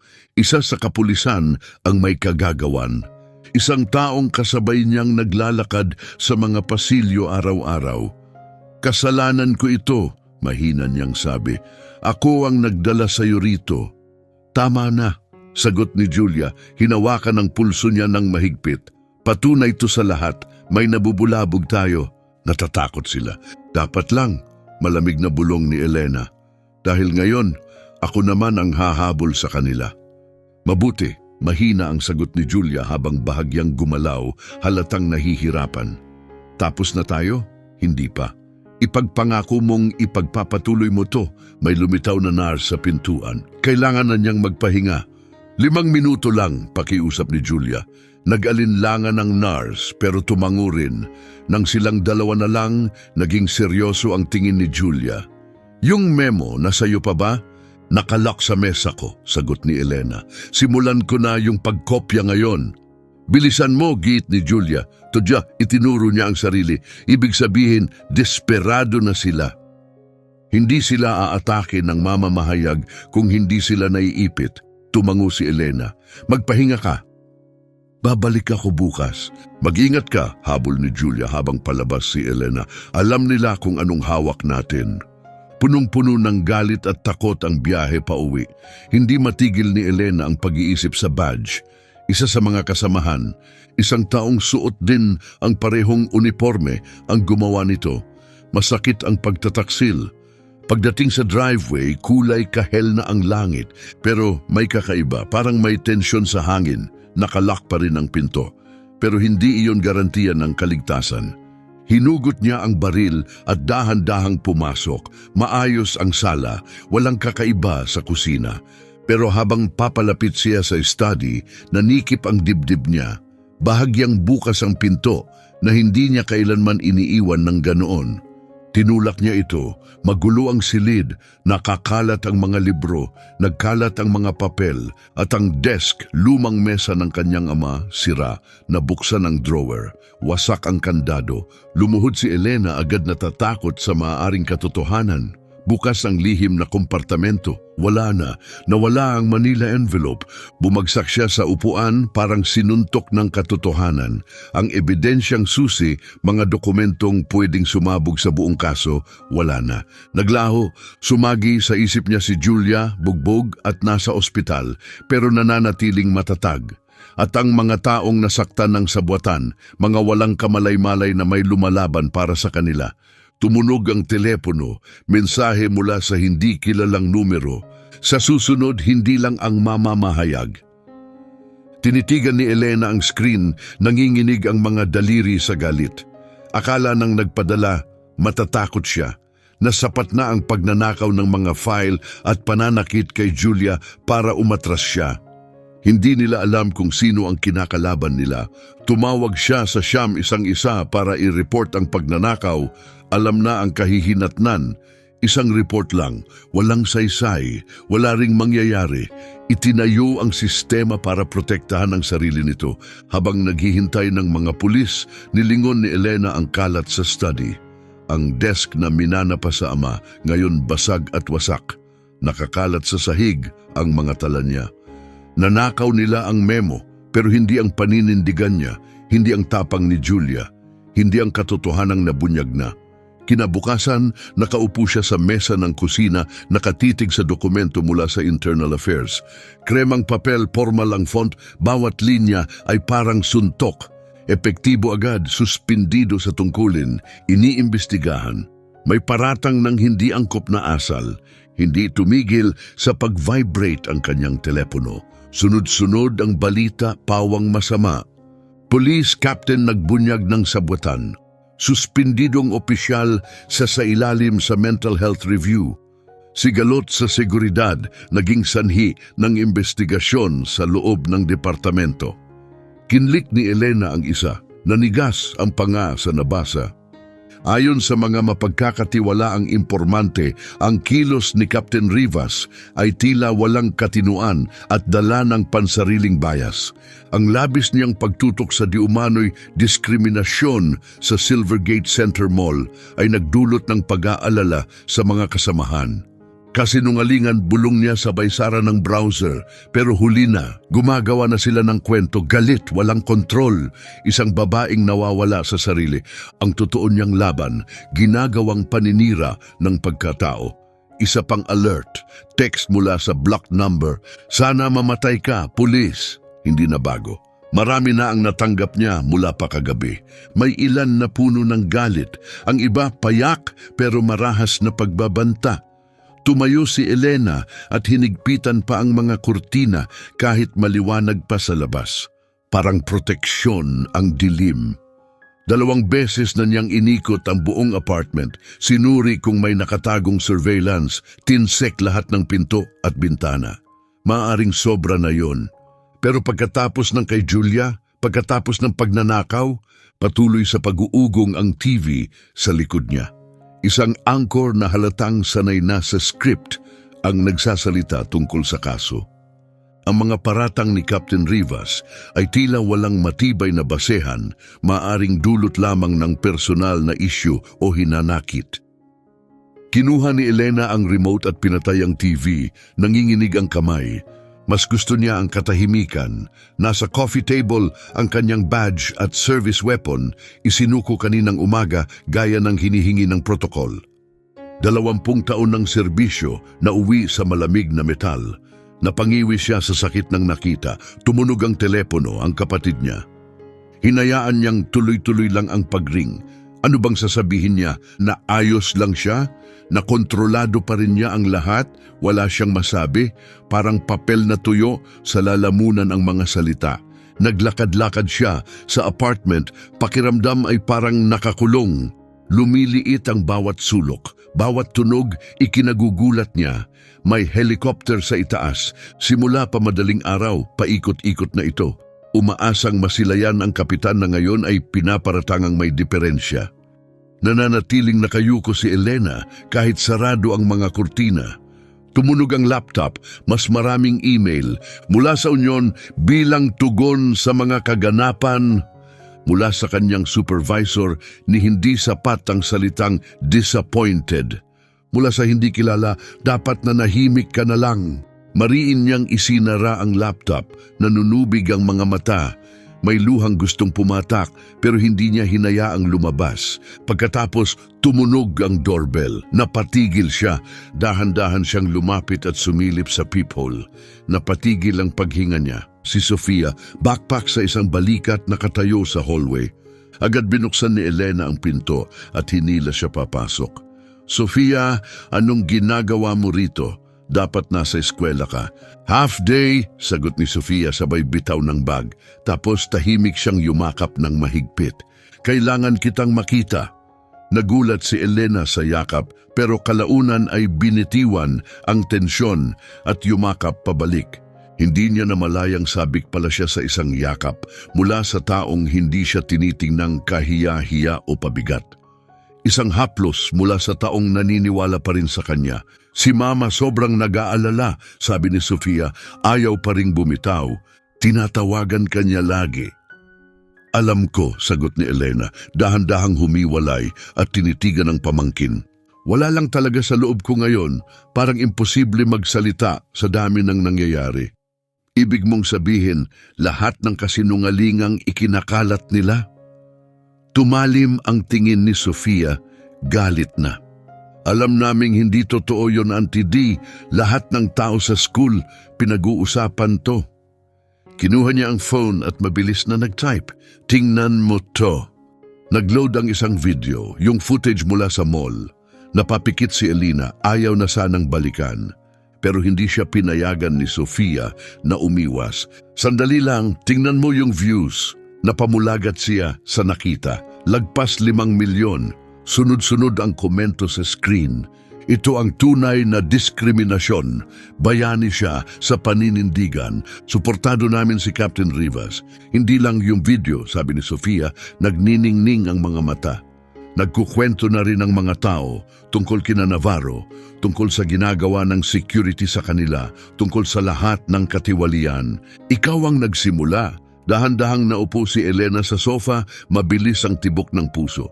Pero sinasabi pa rin nila na wala ako sa sarili, nagawa-gawa ko lang to. Ano ngayon? Sagot ni Sofia na upo sa tabi niya, puno ng determinasyon. Nailabas na ang katotohanan, nakikinig na ang mga tao at galit sila. Hindi sayo, sa kanila. Muli siyang nagtap sa screen, ipinakita kay Elena ang isang community page online. Libu-libong miyembro. Post kada post, ikinukwento ang halos pareho nilang naranasan sa Silvergate Center Mall. Hinuli ng walang dahilan, pinilit gumawa ng plea deal. O kita mo, mahinang sabi ni Sofia, hawak ang kamay ng kanyang tiyahin. Hindi mo lang to iniimbento, hindi ka nag-iisa. At ikaw lang ang nagkaroon ng lakas ng loob para lumaban. Mahalaga yon. Sa unang pagkakataon sa loob ng ilang araw, may nabago sa pakiramdam ni Elena. Hindi galit, hindi takot. Isang bagay na mas mainit, mas tahimik na pag-asa. At lahat yon dahil sa lakas ni Sofia. At sa kaalamang baka sa wakas ay nagsisimula ng magbago ang pananaw ng publiko. Kailan ka naging ganito katalino? Tanong niya, ngayon ay may totoong ngiti sa labi. Magaling kasi yung nagturo. Sagot ni Sofia. Muling yumakap si Sofia. Palagi mong sinasabi sa akin na ipaglaban ang tama. Yun mismo ang ginagawa mo at kasama mo kami. Nang hapong iyon, tirik ang araw sa gitna ng karamihan sa labas ng Silvergate Center Mall. Nakatayo si Elena malapit sa gilid ng protesta, nakasombrero, bahagyang nakatakip ang mukha. Pinakinggan niya ang lumalakas na sigaw ng mga tao sa paligid, daan-daang boses, malakas at nagkakaisa. Hustisya para kay Rivas! Hustisya para kay Rivas! Nagwagayway ang mga placard sa ere. Itigil ang racial profiling, wakasan ang katiwalian. Naniniwala kami kay Captain Rivas na bigatan ng dibdib niya. Ilang araw lang ang nakalipas, pakiramdam niya'y iniwan na siya ng mundo. Ngayon, mga hindi kakilala ang sumisigaw ng suporta para sa kanya. Umabot ang mga tao hanggang sa pangunahing pasukan ng mall. Kailangan pang umiwas ng mga mamimili para lang makapasok. Sa loob, sumisilip ang mga gwardiya sa salamin, kinakabahan, may sinasabi sa mga radyo. May ilang pulis na nakatayo sa di kalayuan, hindi alam ang gagawin. Walang ni isa sa kanila ang nakapansin sa kanya. Parang tunay na pagkakaisa to, sabi ng isang matandang babae sa tabi niya. Kulay pilak ang kulot na buhok sa ilalim ng sombrerong may Black Lives Matter. Sinubukan kanilang patahimikin, Captain, pero hindi namin hahayaang mangyari yon. Kami naman ang magsasalita ngayon. Bahagyang tumango si Elena, hindi makapagsalita. Pinisil ng matanda ang kanyang braso, saka nagpatuloy sa paglalakad. Hindi alam na ang babaeng inaliw niya ay ang mismong nasa sentro ng lahat. Sa unahan, nagsimula ng chant ang isang grupo ng kabataan. Ipakita ang katotohanan. Ipakita ang katotohanan. Umalinggaw-ngaw ito sa karamihan, parang alon na lumalakas. Ramdam ni Elena ang bawat sigaw, sumasabay sa tibok ng kanyang puso. Buhay ang hangin, punong-puno ng layunin at damdamin.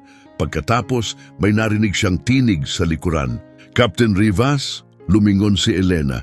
Isang dalagitang itim ang nakatayo, ilang hakbang lang ang layo, hawak ang cellphone ng mahigpit, nanlalaki ang mga mata. Ako si Martina, mabilis nitong sabi. Martina Sanchez. Ako yung nag-video ng ginawa nila sa'yo, sabi ni Martina. Nanlaki ang mata ni Elena. Ilang ulit na niyang nakita ang viral na video, pero hindi niya kailanman nalaman kung sino ang kumuha nito. Salamat, mahinang sagot niya, dahil sa video mo nakita ng mga tao ang totoo. Napalunok si Martina, halatang kinakabahan. Hindi pa lahat, hindi pa tapos. May mas marami pa ako. Kinawayan niya si Elena na sumunod, dinala siya ng kaunti palayo sa protesta. Pagkatapos ay itinaas ang kanyang telepono. Simula pa lang nang makita kong pumasok si Officer Navarro sa mall, nagsimula na akong mag-record. Mali yung pakiramdam ko kung gaano siya kabilis dumating. Lumapit si Elena habang pinapatugtog ang video. Kita si Navarro, diretsyong lumalakad patungo agad sa butik. Pero ang recording nagsimula ilang minuto bago pa may nangyari, bago pa siya kinausap, bago pa may nagreklamo. Ayan, sabi ni Martina, itinuturo ang screen. Makikita si Navarro na tumigil sa tapat ng butik. Yumuko siya kay Linda, ang manager, at may ibinulong. Tumango si Linda, biglang nagiba ang ekspresyon. Umatras si Navarro, nawala siya sa frame. At naghintay, wala pang isang minuto, pumasok na si Elena sa butik. Planado, mahinang sabi ni Elena. Siya ang nagsimula ng lahat bago pa man ako dumating. Mabilis na tumango si Martina. Ginawa rin niya yon sa pinsan ko noong nakaraang buwan. Ako mismo ang nakakita, pero walang naniwala sa amin. Nang makita ko siyang papunta sa tindahang yon, alam kong may masama siyang balak. Hindi ko lang inakalang ikaw ang sunod. Bakit hindi mo ito ipinost agad? Tanong ni Elena. Natakot ako. Pag-amin ni Martina, may mga kakampi siya kahit saan, may mga kaibigang nakauniforme, mga taong nagbubulag-bulagan. Tumingin siya pabalik sa protesta, pero ngayong nakikita ko silang lahat dito, hindi na ako mananahimik. Patunay ito na sinadya niya talaga, pinili ka na niya bago ka pa man pumasok sa tindahan. Nag-uunahan ang mga iniisip ni Elena. Ipinapakita ng bersyon ng video na ito ang intensyon. Winawasak nito ang kwento na natural lang na nag-umpisa ang insidente. Ipinapakita nitong si Navarro ang may kontrol sa buong pangyayari. Hindi ako nag-iisa sa mga video, dagdag ni Martina. May YouTube channel ako tungkol sa mga abuso ng pulisya. Ilang buwan nang may nagpapadala sa akin ng mga video. Paulit-ulit lumalabas si Navarro. Lagi siyang naroon, laging tinatarget ang mga black na mamimili, lalong lumakas ang sigawan sa background. No justice, no peace. Hinawakan ni Martina ang braso niya. Handa ang mga tagasunod ko na tumulong. Maipapakalat natin ito kahit saan. Pero kailangan nila ng leader, yung may tunay na karanasan, yung mapagkakatiwalaan nila. Buhay kang patunay, sabi niya. Kahit ang mga pulis na galing sa mahihirap, hindi ligtas kapag ganito kabulok ang sistema. Tumalikod si Elena papunta sa karamihan, gulo ang isip. Nandoon ang raw footage, ang mga dokumentong tinipon ni Julia, ang koneksyon ng kumpanya sa probation firm. At ngayon, isang henerasyon ng kabataang handang ipagpatuloy ang laban. Hindi nila kayang patahimikin tayong lahat, sabi ni Martina. May panatag na lakas. Hindi kung mananatili tayong nagkakaisa. Huminto sa gilid ng kalsada ang isang news van.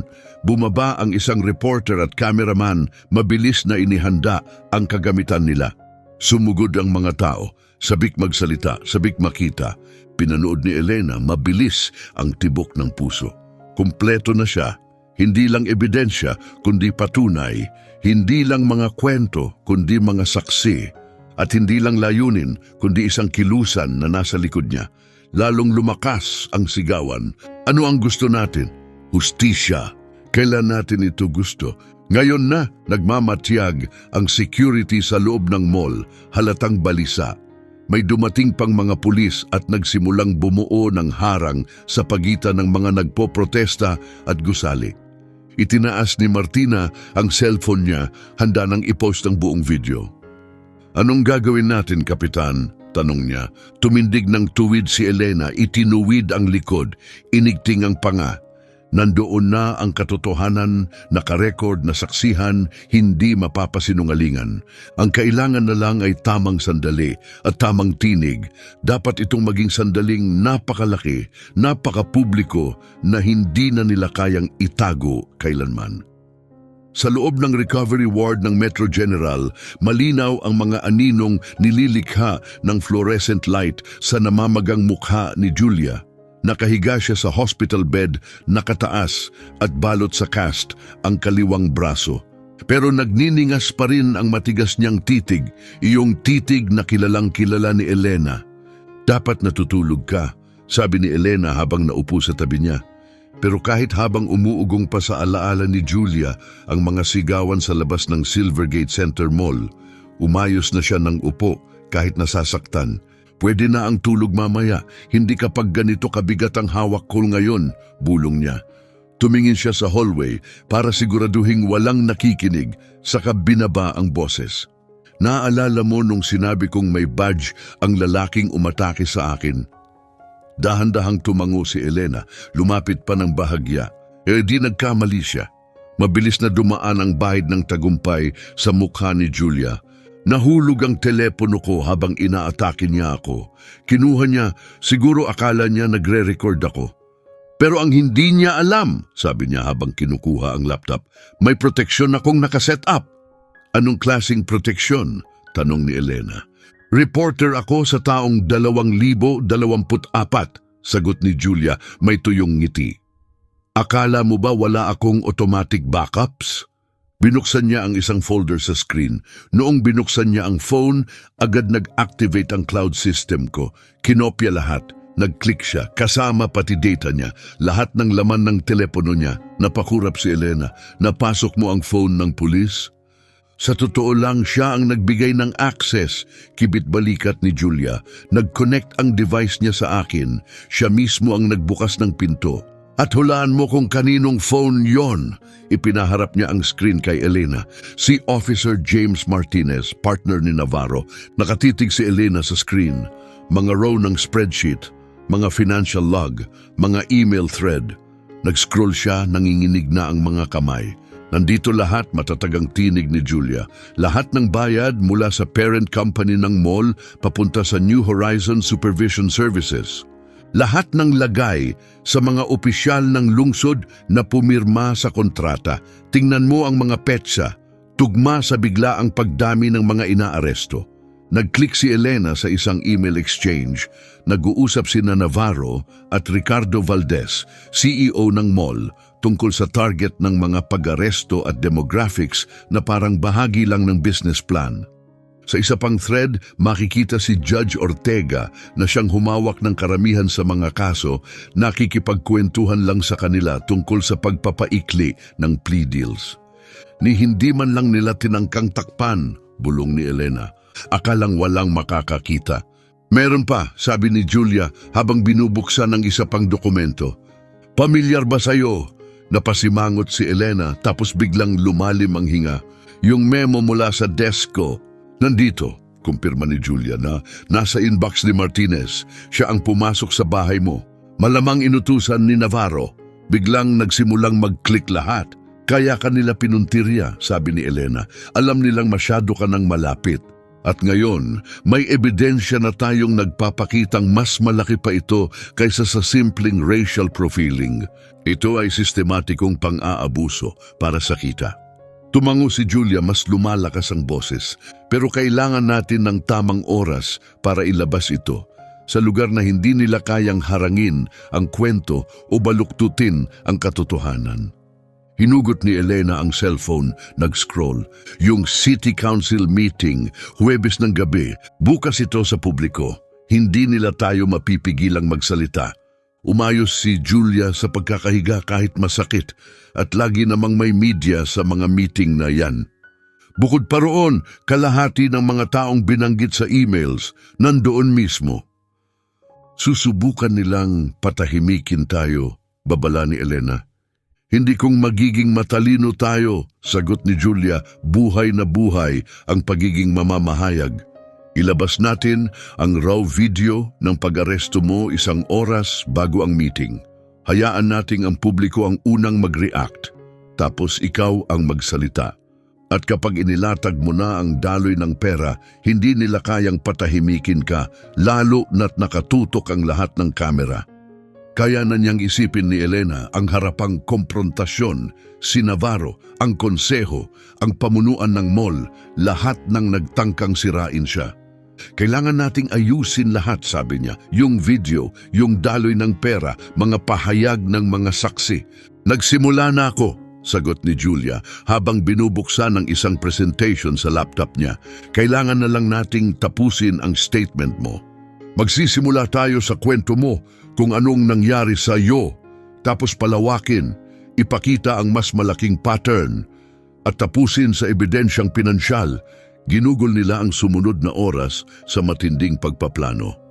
Ang husay ni Julia ang humubog sa ebidensya para maging matalim na salaysay, habang si Elena naman ang nagdagdag ng pananaw mula sa loob ng sistema.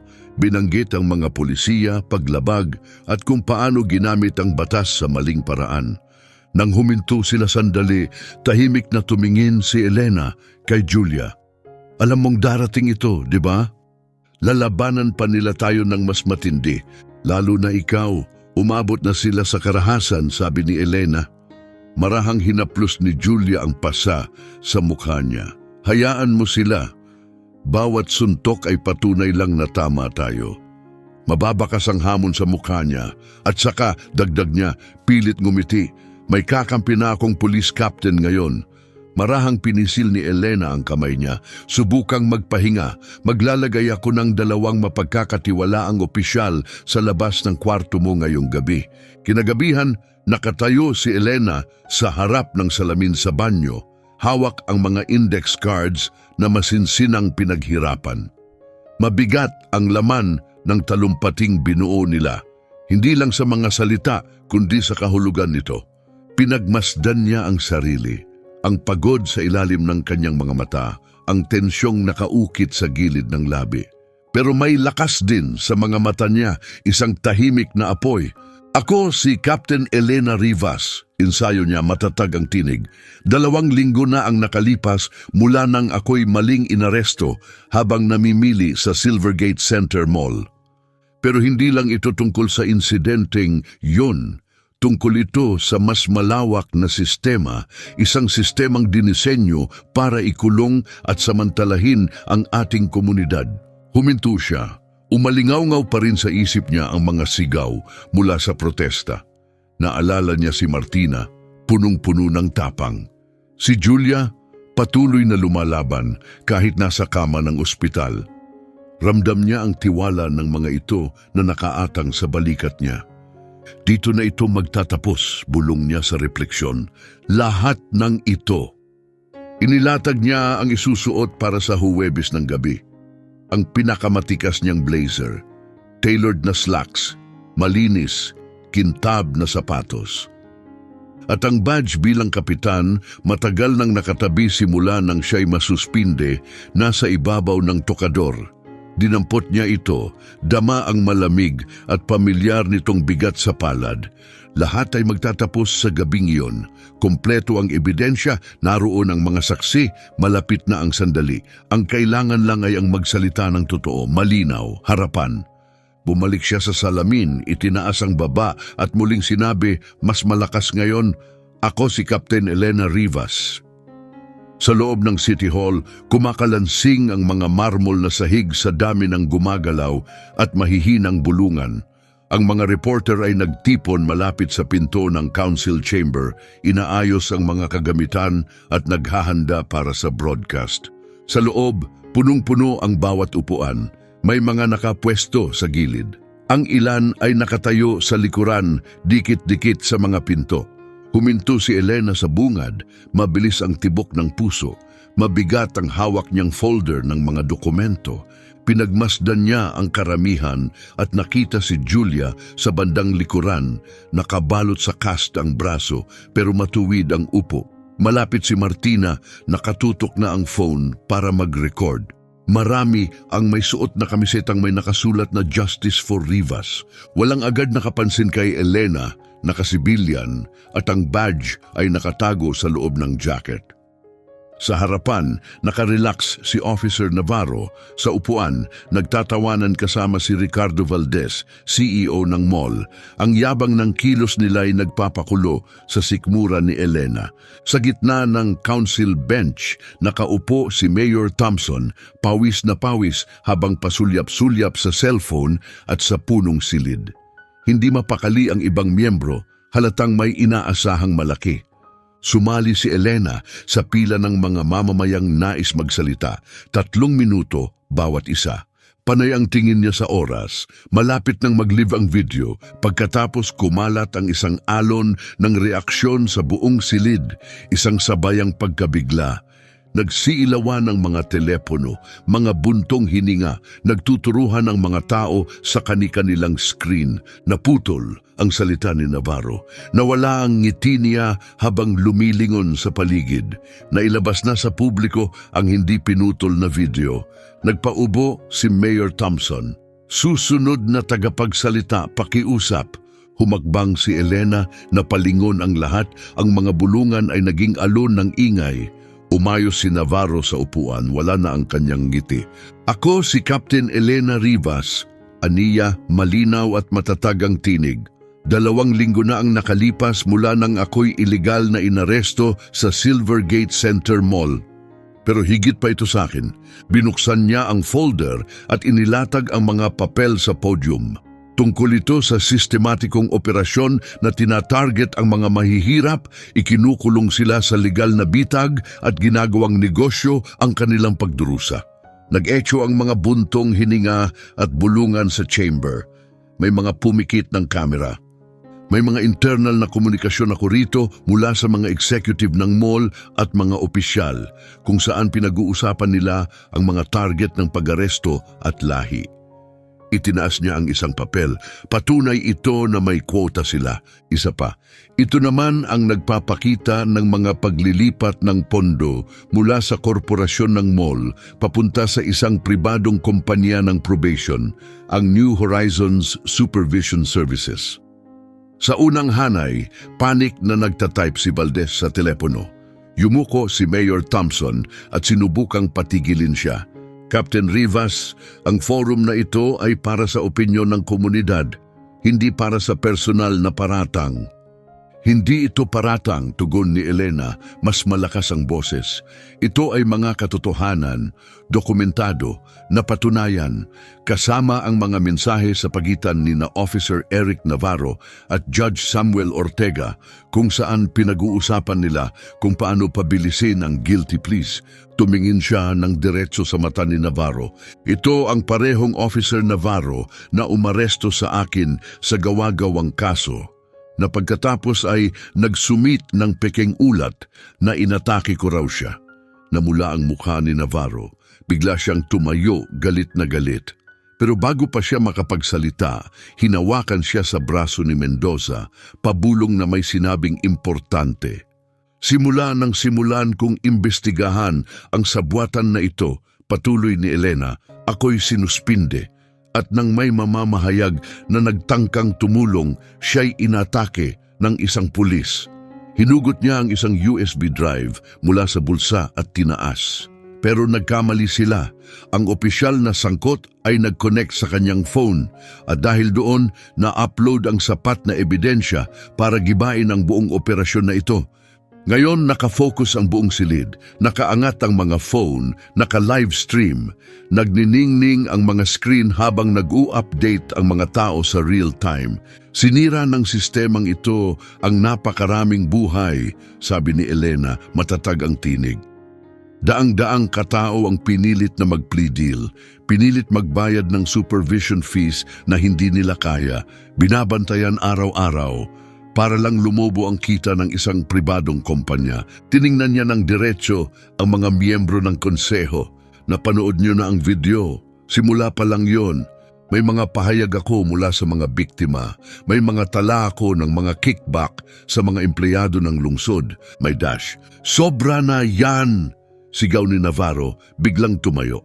Sumugod siya papunta sa podium. Ang kamay ay papunta sa sinturon. Arestado ka, sigaw niya, paninira, obstruction, wala ka ng laban. Pero sumiklab ang tao, nagsisigawan, gumalaw ang mga katawan.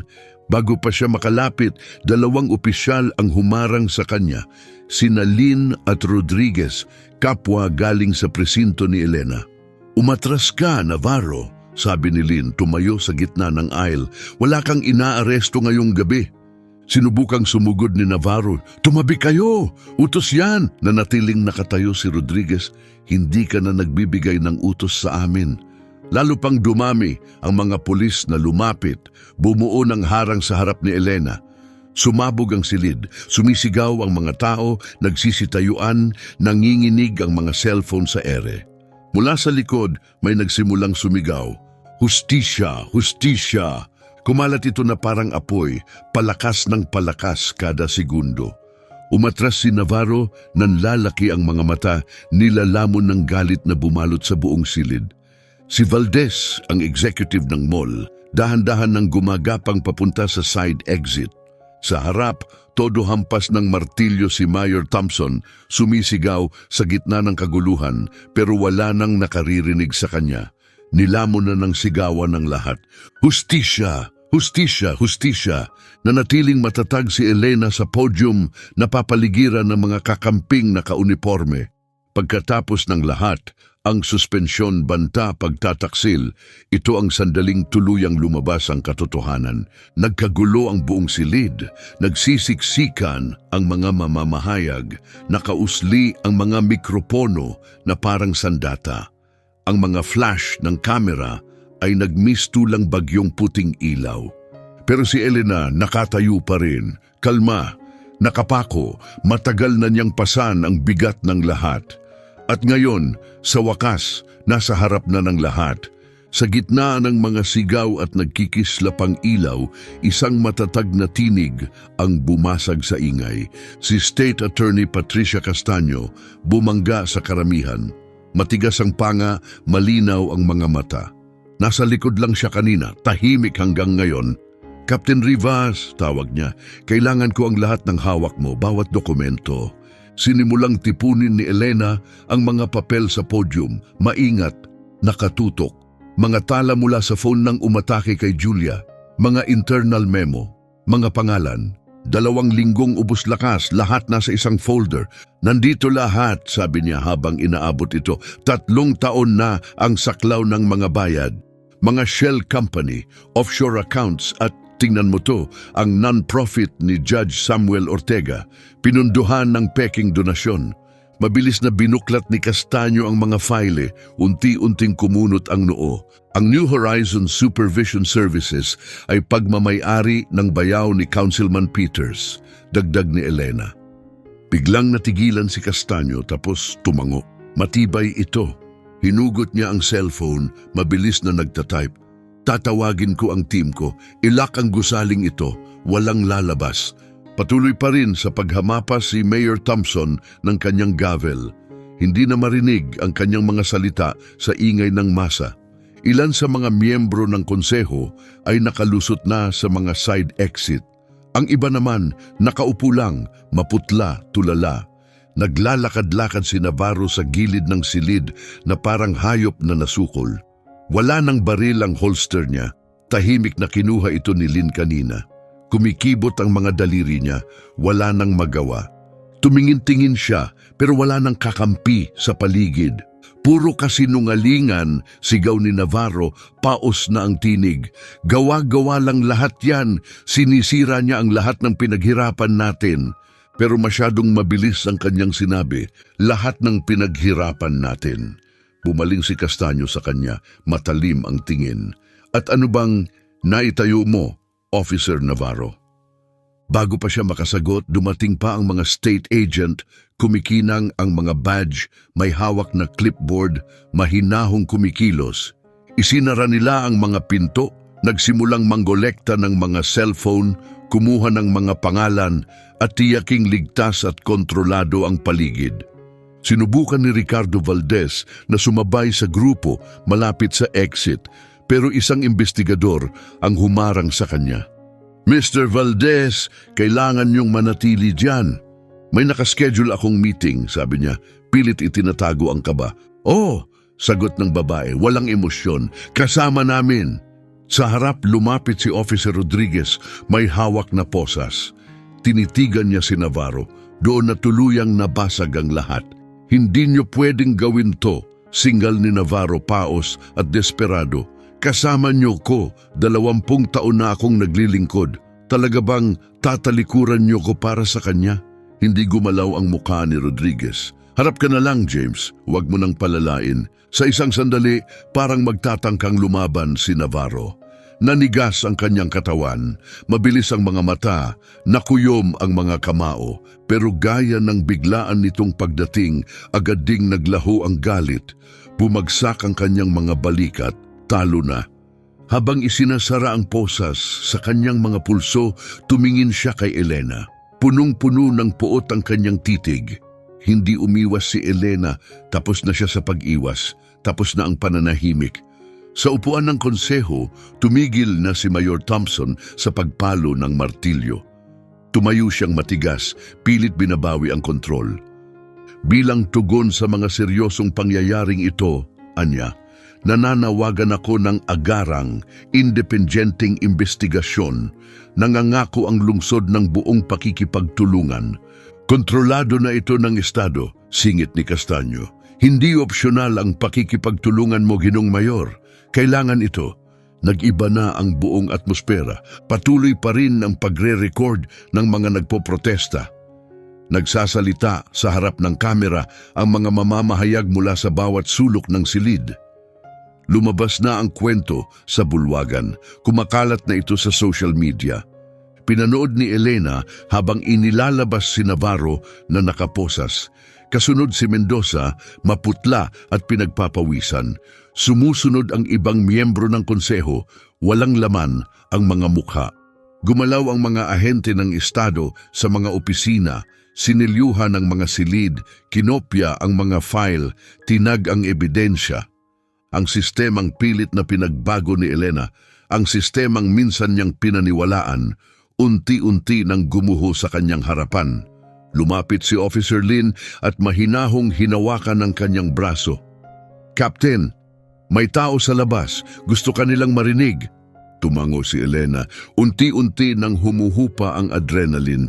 Mabigat ang kanyang mga galaw, pero hindi pa siya tapos. Dahan-dahan siyang naglakad sa loob ng bulwagan, tinatanggap ang mga tahimik na pakikipagkamay ng mga hindi kilala. Nahuli niya ang tingin ni Julia mula sa kabilang bahagi ng silid. Nakataas ang hinlalaki, may ngiting may pagmamalaki. Nasa tabi naman niya si Martina, nag-a-upload ng video, may kislap ng tagumpay sa mga mata. Bumukas ang malalaking pintuan ng City Hall at lumabas si Elena sa gabi. Isang dagat ng tao ang nasa hagdanan, umaabot hanggang kalye. Nagniningning ang kanilang mga placard sa ilalim ng poste ng ilaw. Pinapaliwanag ng mga screen ng cellphone ang dilim. Nang lumitaw siya, sumabog ang sigawan ng mga tao. Captain Rivas! Captain Rivas! Huminto si Elena sa tuktok ng hagdan, pinagmamasdan ang mga mukha sa ibaba. Bata at matanda, itim, puti, kayumanggi.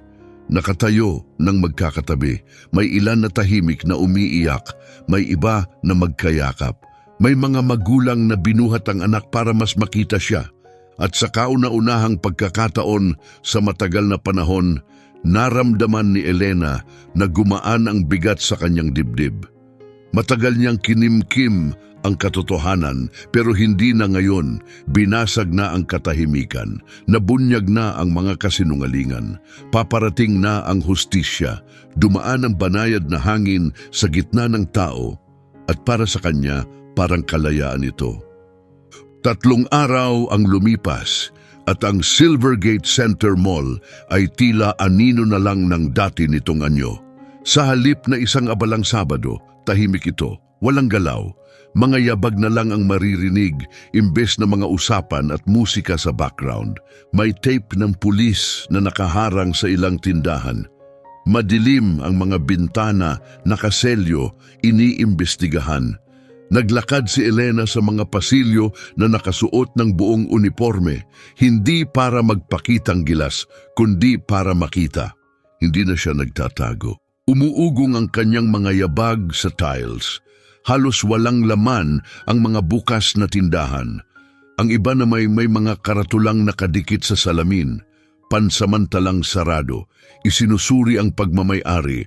Kalahating bakante ang food court, iilang pamilya lang ang nakaupo sa mga mesa. Wala ang dating dagsa ng tao tuwing tanghalian.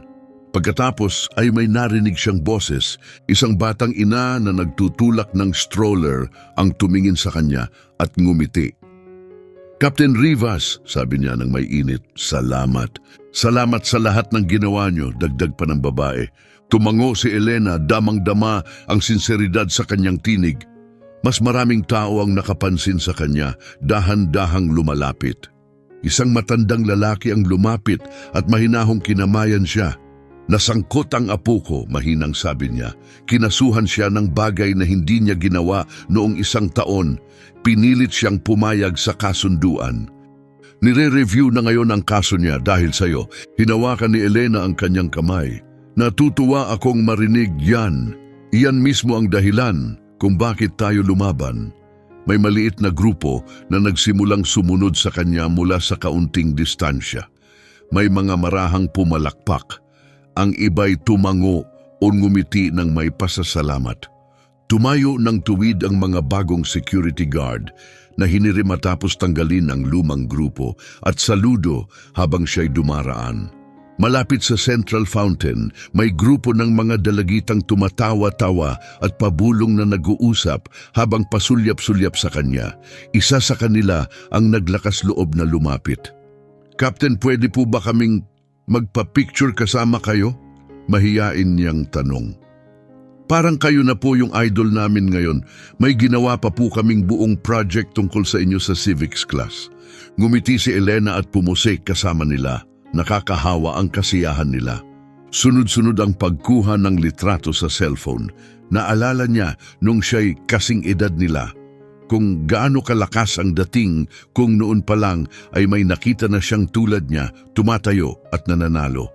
Huwag niyong hayaang may magsabing hindi kayo sapat, mahinahong sabi niya. Ipaglaban niyo ang tama kahit mahirap. Napatingin siya kay Sofia na naghihintay malapit sa butik kung saan nagsimula ang lahat. Nagliwanag ang mukha ng pamangkin niya nang lapitan siya. Tita D! Tumakbo si Sofia at mahigpit siyang niyakap. Ang weird nito, parang iba na ang pakiramdam sa lugar na to. Good weird o bad weird? Tanong ni Elena. Definitely good weird. Natatawang sagot ni Sofia. Itinuro niya ang tindahan. Bago na ang mga empleyado nila, yung dating manager, iniimbestigahan na ngayon. Nalalaman kasi na binabayaran siya para targetin ang mga black na customer. Sa loob ng tindahan, ramdam ang pagbabagong enerhiya. Masigla at tapat ang pagbati ng mga staff. Isang batang cashier, halos hindi mapigil ang tuwa. Captain Rivas, sobrang karangalan po. Sabihin niyo lang po kung may kailangan kayo. Dahan-dahan naglibot sina Elena at Sofia sa seksyon ng alahas. Sa wakas ay natatamasa ang sandali. Ang parehong salaming display na dating naging dahilan ng kanyang pagkaaresto ay ngayon ay nagniningning na lang sa ilalim ng malambot na ilaw. Hindi ko pa rin mag-get over na inabot tayo ng 3 linggo bago ko nabili itong regalo mo. Sabi ni Elena habang sinusuri ang isang kwintas na pilak. Sobrang worth it naman, sagot ni Sofia. Hinawakan niya ang braso ng kanyang tiyahin. Binago mo ang lahat, promise. Lahat sa school nagtatanong kung ano raw pakiramdam ng may superhero sa pamilya. Napatawa si Elena. Hindi ako superhero, anak. Isa lang akong taong nagsawa sa pagiging tinatapakan. Pero yun nga po ang dahilan kung bakit kayo superhero, sagot ni Sofia. Natatakot kayo pero tumayo pa rin kayo. Pinili nila ang isang kwintas na hugis pakpak, manipis na pilak na parang lumilipad. Sa counter, kusa nang nagbigay daan ang ibang mamimili, inaanyayahan silang mauna. Maingat na binalot ng cashier ang kwintas, tapos iniabot ang isa pang kahon. Galing po ito sa amin, mahina niyang sabi. Isang regalo para humingi ng tawad sa nangyari. Bubuksan na sana ni Elena ang bibig para tumanggi, pero pinigilan siya ng taos-pusong ekspresyon ng dalaga. Salamat, sabi na lang niya. Malaking bagay yan. Sa labas ng tindahan, mas maraming tao ang nagtipon. Parang kusang nabuo ang linya ng mga gustong makipagkamay o magpasalamat. May isang matandang babae na nag-abot ng maliit na kahon ng home-baked cookies. Isang lalaking nakabestida ang nagpasalamat sa kanya dahil sa paglaban sa katiwalian. Itinuro siya ng mga magulang sa kanilang mga anak. Nakikita niyo siya? Pabulong ng isa. Yan ang kapitan ng pulis na nagsabi ng totoo nung walang ibang nangahas. Habang papalapit sina Elena at Sofia sa labasan ng mall, lalong dumami ang tao. May isang nagsimulang pumalakpak. Mabilis itong kumalat, parang alon na lumaganap hanggang mapuno ng palakpakan ang buong lugar. Hinawakan ni Sofia ng mahigpit ang kamay ng kanyang tiyahin. Binuksan ng mga guwardya ang mga pinto habang sila'y papalapit at pumasok ang mainit na liwanag ng hapon. Sa labas, patuloy ang palakpakan, sinusundan sila hanggang sa parking lot. Nakangiti pa rin si Sofia, hawak-hawak ng mahigpit ang kanyang bag. Parang ending ng pelikula to, sabi niya. Ngumiti si Elena, ninanamnam ang sandali. Inalala niya ang lahat ng pinagdaanan nila, ang takot, ang banta, ang pagtataksil, pero pati na rin ang tapang, pagkakaisa at maliliit na tagumpay na nagdala sa kanila rito. Naalala niya si Julia, patuloy na nagpapagaling pero abala na sa susunod na malaking kwento. Si Martina na ang mga video ang nagsindi ng kilusan. At ang bawat taong dating pinatahimik pero ngayon ay may tinig na. Alam mo, baby girl, sabi niya habang marahang ipinatong ang kamay sa balikat ni Sofia. Bumaba ang tono ng kanyang boses para sa pamangkin lang niya. Hindi pa tapos ang laban na to. Malayo pa. Pero ngayon, ngumiti siya, nagniningning ang mga mata. Ngayon, panalo tayo. Nasa pool ng araw ang kwintas sa leeg ni Sofia. Kumikinang ang pilak na pakpak sa liwanag. Kumikislap ito habang magkasabay silang naglakad, gaya ng pag-asa, lumilipad. Pakishare ang kwentong ito sa inyong mga kaibigan at huwag kalimutang mag-subscribe para hindi nyo ma-miss ang susunod na kwento. Habang naghihintay, pinili ko ang 2 istoryang siguradong magugustuhan ninyo. Salamat sa panunood at sana'y maging maganda ang araw nyo.